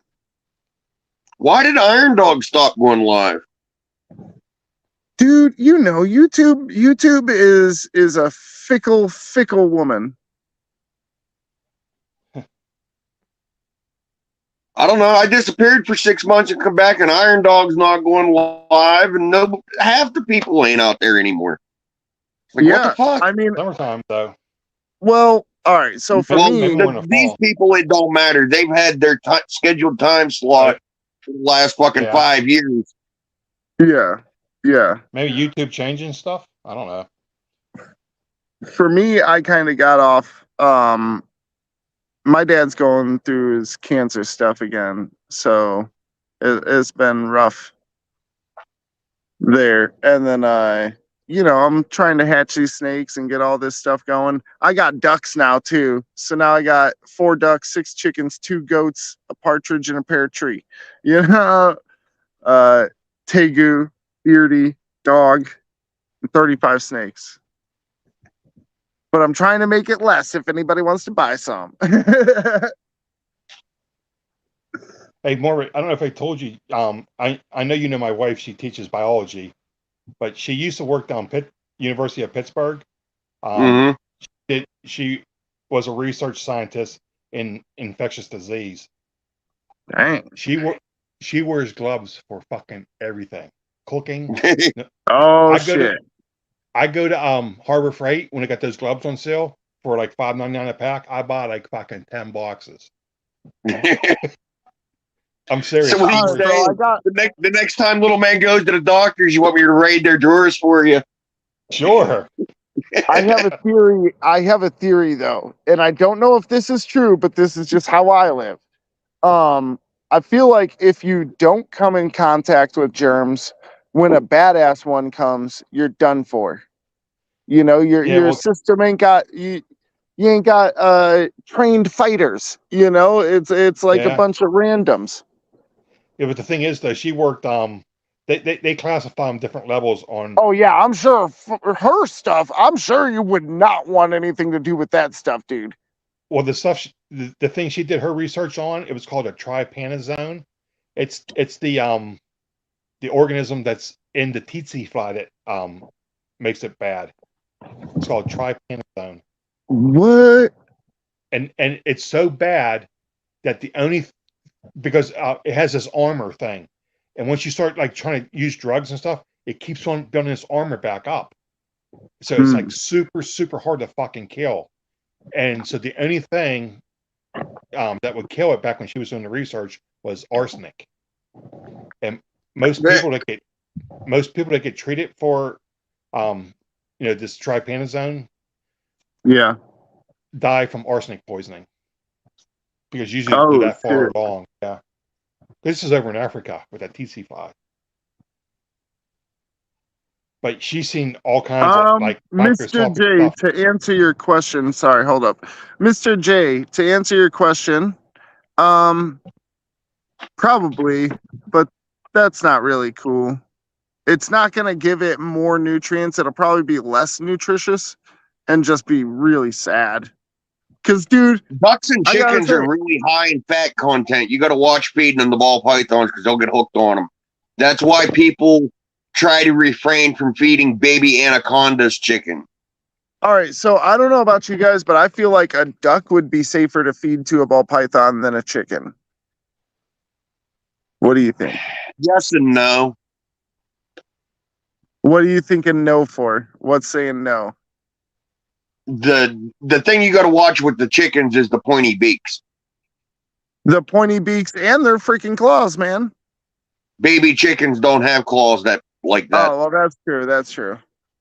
I was thinking about my chickens. I was like, dude, them chickens will fuck something up. Oh, dude, I don't give a shit. My 18-footer, I'd throw at fucking full-grown fucking roosters. I don't care. The ducks, They the were going in, ducks and they were don't going in, have, and they were going in the cage fucking live too. the ducks have a more like more dexterity with their beak than a chicken does, but I feel like it's less of a threat. But there's more fucking beak there for it to fucking dissolve and whatnot. Yeah. It'd probably be tougher for it to digest. You're right. That's a good point. Either way, It's- once in a while, the treat ain't bad to give a decent size. Like Wednesday, I wouldn't mind having fucking a half dozen Tractor Supply chicks here right now because I'd feed her one about every fucking 5 days or so for a month. No, you're good, Mr. J. I'm not offended. I was thinking about it too. I was just like, man, I got Come on, attached to my Mr. J. You stupid know ass you ain't gonna duck, hurt bro. nobody's feelings here. Right. Nah. I'm just over here thinking about if I had to feed one of my ducks to my like tegu or something, I'd be like, dang. Oh a yeah, sad day, dude, bro. that Tagua will love that duck, man. Oh hell yeah! Well, I'll tell you what. When our chickens were dying, when something kept killing our chickens, bro, that Tegu was loving eating. It was just ripping apart chickens. It was crazy. Cause they were dead already. I was like, well, put it in the Tegu enclosure, and sure enough, that girl's a badass. She don't give a dang. She be in them head first, butt first, whatever she grabs, just pit bull shakes it. You know what's crazy is a snake could digest bones, but not the hair. Yeah. Now what? Like the hair of the rat, it can't digest the hair, but it can digest Yeah. the skeleton. Right. That's crazy, I mean, her stomach acid is so strong too. Well, that's crazy. But like you get a good sized ball python and you want to bulk it up and put fat on it. Get yourself you gotta buy them, I think, 3 at a time at Tractor Supply. But go get some chicks and whatnot and feed it a rat one week, feed it a little baby chicken the next. Just don't do it fucking 3 weeks in a 3 weeks in a row, because if it gets hooked on it, you're gonna be fucked, because you're gonna be trying to find baby chickens in the middle of fucking winter and it ain't gonna happen. Oh, dude. Hey, guess what? I did not kill that raccoon that I shot in the face twice. I seen him again. Solo, can you come turn my air conditioner on, please? Dude, I had a little BB gun. I shot that raccoon in the face twice. It's still fine.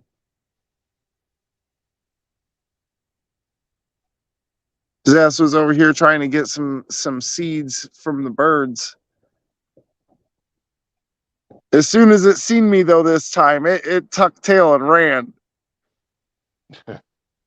Last time, dude, it didn't even move. I was like, oh, that was a bad choice. I shot it square between the eyes, dude. I did that one time with a 22 Magnum porcupine. I swear it sat there and did the fucking Caddyshack dance. Dude, he was just sitting there looking at me, and I was like, oh, don't look at me. It makes it worse. I was like, ah. But yeah, dude, I felt bad about it. And then I realized, oh, that little asshole ain't dead. He's still trying to come back. So yeah, I might have to let him loose with another one. Dude, I think I'm going to get a paintball gun, because you can really light up a raccoon quickly with a paintball gun. Get a police taser. One of the ones that shoot the fucking... Well, You know what okay, those so if you're really parts going to do some shit, you take an electrical, an extension cord apart, put it to a screwdriver, and put a hot dog on the end of the screwdriver. No, if you want to do something like that, you get yourself a fucking coil pack off of a fucking fuel furnace. Oh, good And God. put a brass pad down on the ground so it stands on it, and then bites the fucking hot dog on the other end. I mean, are you trying to barbecue a raccoon or just kill it? It would barbecue it. It would barbecue it for sure. Dude, that's We used to do that. We used to do that in weld shop for open house. We'd go get a fucking coil pack from the heating and air room and Votech and stretch out fucking coils and put fucking brass rods on them, copper rods on them, and stick like 6 fucking hot dogs on each one How of them. much voltage is that? Oh my God, they're fucking stupid voltage coming out of them coils. Yeah, because I mean, a regular car is like 60,000 volts. A regular car coil. I mean the ignition coil for a fucking oil furnace. Yeah, I know. And that's what I'm saying. Like a regular car coil is 60,000 volts. And I don't know if you've ever been shocked by a car coil. It won't kill you, but dude, it lets you know. And if it's on your mouth, ooh, it's really going to smart. Yeah. What was that? That's because they're high voltage but low amps. Yeah. But we'd cook hot dogs at open house and weld shop on them fucking coils.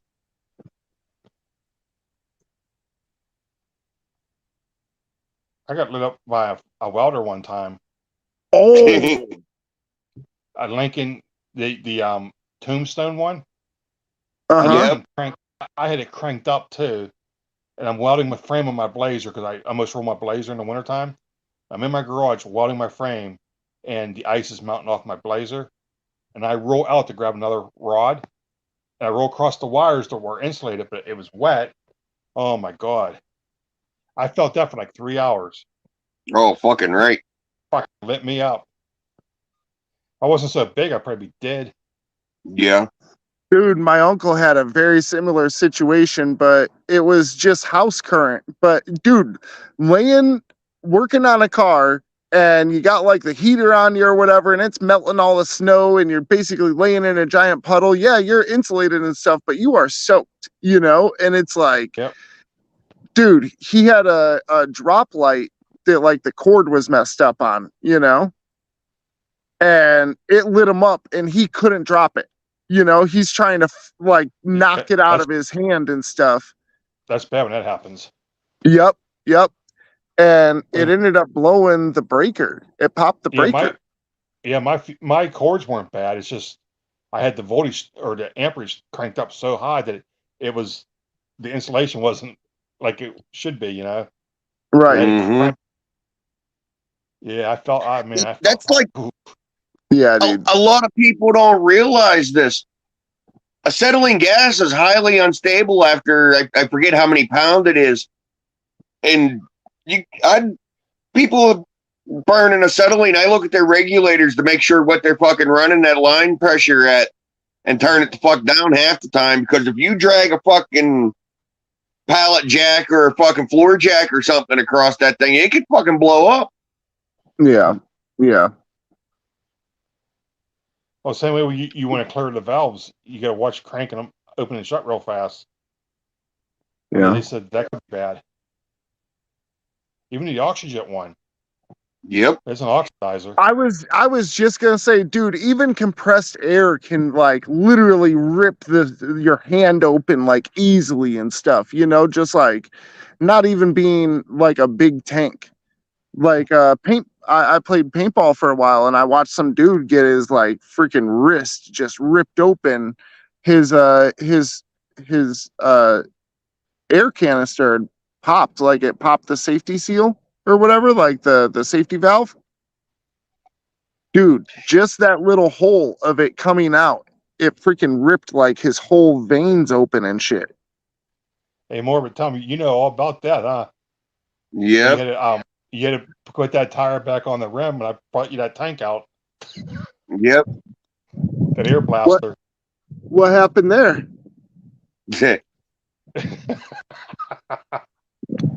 It's hard. It's a tubeless tire on a tractor, and it was off the wheel, off the rim. Yep. And it's hard to seal. So I got this 5-gallon tank that you fill up with 175 psi of air. Yep. It has a ball valve on it, and it has a piece of pipe that goes down, and it's flat at the one end. You stick it right where the tire and the wheel is, and you open this ball up, and it's like instant, like, and all the rest of the air that you think it would blow the tire up, well, the tire's already sealed, so the rest of the air just goes by the wheel, and it works really well. But yeah, I mean, I felt, and we didn't even fill it all the way up with the psi because we didn't want to pop that tire. Remember? Yeah, because the tire's all fucking dry rotted to hell. But that thing sounds like where'd the air end up going?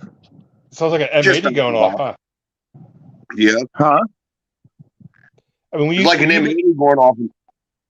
Yeah, whenever you leave the air out real fast, when that tire seals, any air that's not in that tire isn't going to get in it because the tire is already sealed. It just blows by it. Right. But it works Solo, really well, I heard she called him and said, Mr. Ed, and hung up the phone. I thought you were saying like Morbid got ripped open by it. No, I ain't that stupid. Oh, but it okay. worked pretty good. I mean, it was like, fuck yeah, those things are badass, dude. Little man like took I've off. seen Yeah. a guy use like he had a little switch on his or like a little hand grip, like He has a a ball handle valve. basically. Yep. Yeah, you go from Um, fully closed to fully open in a split second. yeah, Yeah, and the it ball was valve. like, yeah, that thing was pretty badass. I Works prefer good. ether. I prefer ether. It works a lot faster, and it don't make as much noise. So Couple little the first squirts here time and I had there. ever seen one of those, funny enough, the actual the compressed air one was at a like all these dudes were using these potato guns. Okay. I used to have one of those. Yeah, those things are awesome. So he was shooting potatoes and he was shooting them farther than everybody else. And they were like, "What the hell?" And he's like, "Yeah, it's just goes full to empty instantly." Like Yeah. so. Most people use hairspray and fucking potato guns. Use Yeah, a can of yeah, ether. yeah. You can use Use a what? citrus cleaner in it. Anything like a spray cleaner that has citrus in it, that shit's real Yeah. flammable.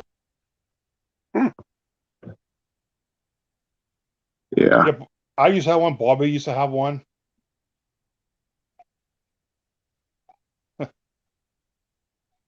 He Ether's real good. Ether's one real year good. did he ever tell you about What's the one up, year buddy? Bobby got those? I think they were 4-inch mortars, and he had a piece of PVC pipe in the ground. And each time Mm-hmm. he let it off, it was blowing dirt out of that hole. So he got to the point where he let one off. It got stuck down there. And it blew Ooh. that Uh-oh. 4-inch PVC pipe. You know, I mean, it was some thick shit. It blew that pipe apart. And I don't know if you know where Susie lives, like where that guy's doing that tractor work on the corner. Yeah. Yeah. He's in my backyard, like back behind where my kennel is. It blew pieces of Mhm. PVC over in that yard. Wow. That's like a block away. Yeah. You're lucky. Damn. You're lucky. You That didn't get sounds like a killed. hell of a fireworks accident. That was like Well, we live in if the you middle of meet nowhere. Bobby, you'd understand. We live in the middle of nowhere. It was like the fireworks Pittsburgh lights off. 4-inch mortar. Hell yeah. 2:00 in the morning. Yeah. That'll piss some neighbors off. Oh, we can this- do all kind of fucked up shit out here and get away with it. You don't know about this person. He got a DUI on his quad. Yeah, broke his neck too. Yep, Damn. broke his neck with a DUI. Tried to On a quad. impale himself into a tree. No, he hit that guardrail, right? Yeah, and he went over the handlebars and into a tree. Yeah, they chipped that road with tar and chipped it, and he hit that shit and slid. He ended up down over the bank about fucking 30 feet or so into a fucking tree. He's lucky he didn't die. Him and Mhm. what was the other dude? Nate. His name was Nate. I With don't him. know. I Hey don't know. guys, I'm gonna get off the video because I'm gonna go in the house and everybody's sleeping. All But I'll right. be in the chat. All right. Later, guys. Appreciate y'all. All right, Later. later.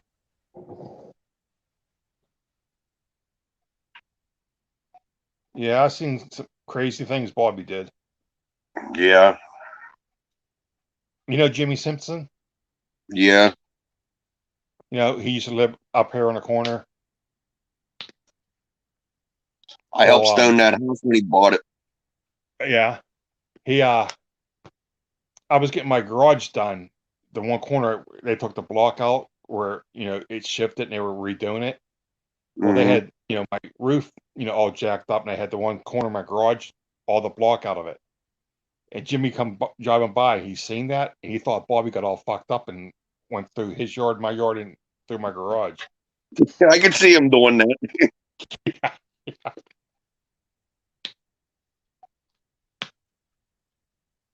Yeah, I seen him. Oh, the worst, and he's a cook now. The worst was they couldn't find the lighting fluid for the charcoal, and they used motor oil.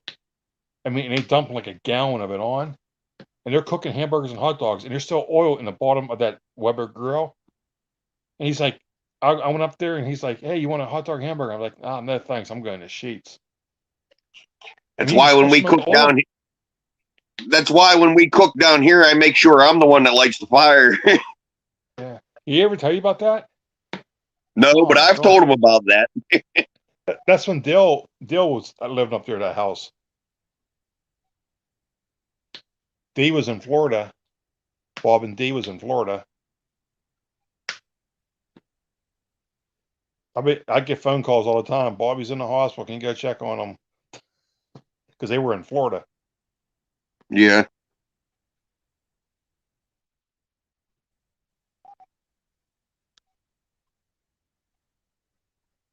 Damn it. I mean, I remember the night they had a big bonfire and they were throwing the wooden slats, you know, Yeah. the first cuts off the logs from a Mhm. sawmill. They're throwing them on the fire and walking out on them in the middle of the fire, and this fire has gone up like 12 foot in the air, and they're walking out in the middle of this thing. And Bobby has these clogs on, and he falls off that plank into the fire, and his other drunks there telling him stop, drop, and roll. He got burned pretty good there. He had to go to the hospital. Don't surprise me none. And all this stuff happened before Jackass come out, and they were all pissed off because they're like, hey, we did worse stuff than they did, Yep. Jimmy, he wasn't up here. He was down in Florida too. He was living down there. It was just Bobby up here, and Dale lived there too. Yeah, there's a combination. And then they had those Suzuki Samurais. They had them all jacked up in the air. They had those things to get out in the coal mines with. Yep. I wouldn't mind having one. A buddy of mine got a really nice one for sale, but he wants fucking $8,000 for it. Shoot. Bobby had a nice one. That's back when he made good money. It was nice. I mean, he lifted this thing like way up in the air. We had to flatten the tires on it to get the thing in the garage.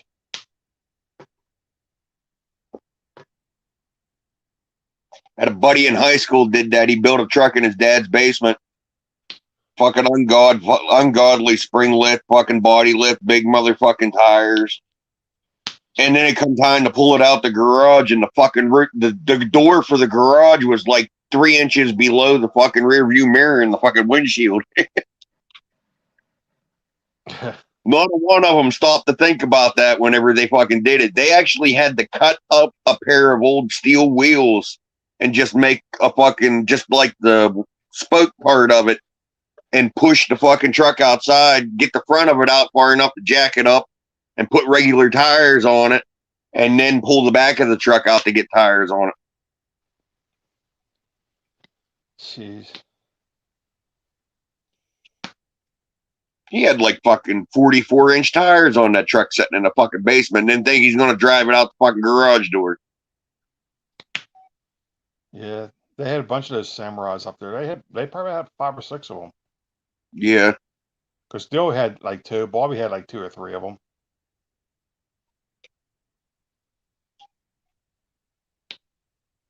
I mean, they were good at putting those lift kits on.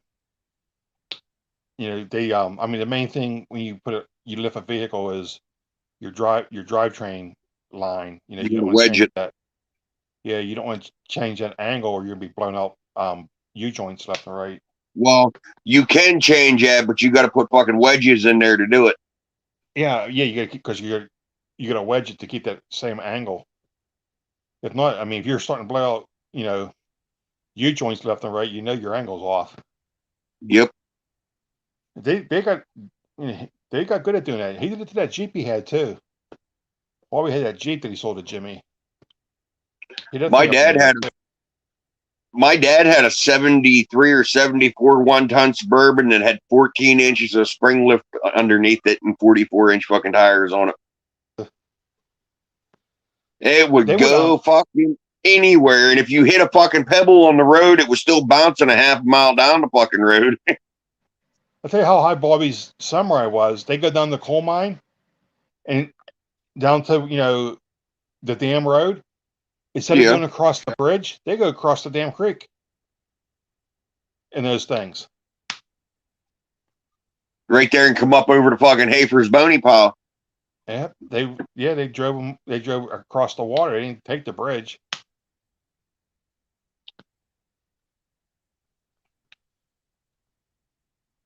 Well, shit, back in the day when the Horseshoe Bend up there would flood out, my dad would drive through there all the time in that fucking Suburban.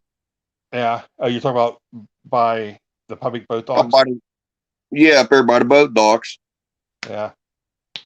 Well, I remember that flooding out. I remember him going through there in that Suburban with 44s and that lift in it and fucking water coming through the fucking doors on it.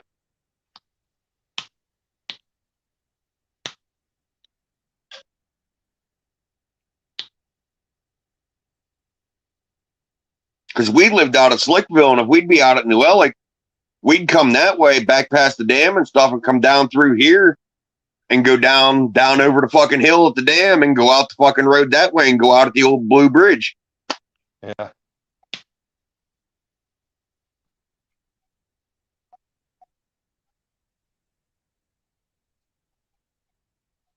Oh man. Yeah, we're about at 4 hours. I think we're gonna call it 4 hours. Yeah. You got 5 minutes. Yeah, the minutes. little man gets up. Little man gets up fucking 6:30. Well, the alarm goes off at 6:30 in the morning.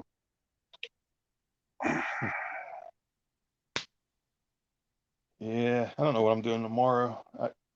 If it doesn't rain, I gotta go to IUP. I gotta go and get that shit done. That way, that be one thing done. Did you get them branches taken care of yet? Fuck no. I cut my grass yesterday too.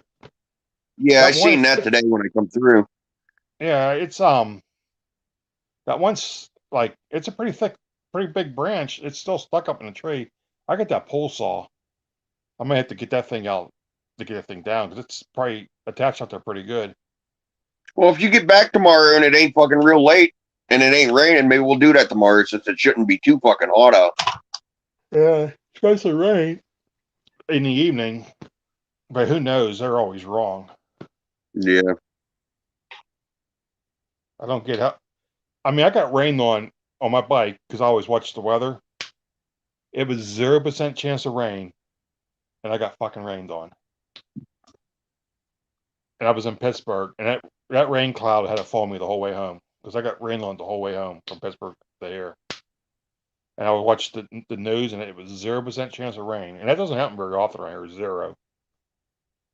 And I'm like, If I wake up here and it's fucking raining and I look outside and don't see the chickens and I go look in the garage and they're still fucking roosted, I stay in the fucking house. yeah, Because if the chickens are roosted in the building, it's gonna rain all day. If they're out in the yard getting rained on, it ain't gonna rain all day. yeah. Huh. If it rains tomorrow, I'm staying home, and she can go up there. She has to take her daughter shopping, and like she doesn't want to leave the dogs outside because they get all messy. Yeah. Yeah, If we're away and it rains hard, we come home, the dogs are covered in mud. I just take them down, throw them off the fucking pipe in that swimming hole, and by the time they get done shaking up here to the house, they done shook all the mud off.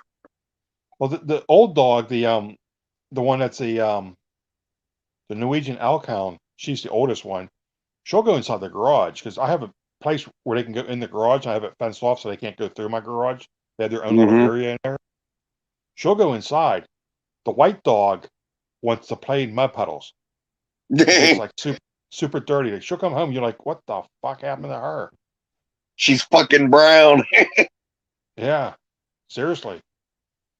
And my wife's seen her do it.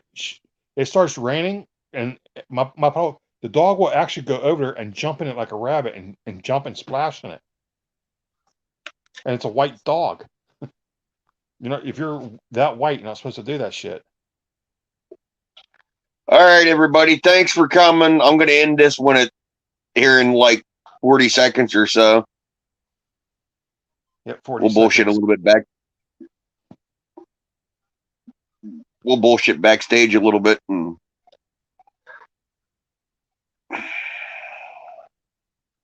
Solo, thanks for coming. E, glad to see you. E, if you're really looking for a pod, he has some really beautiful ones up for sale. They can be shipped. That ain't no problem. And you ain't going to find a better price. I promise you.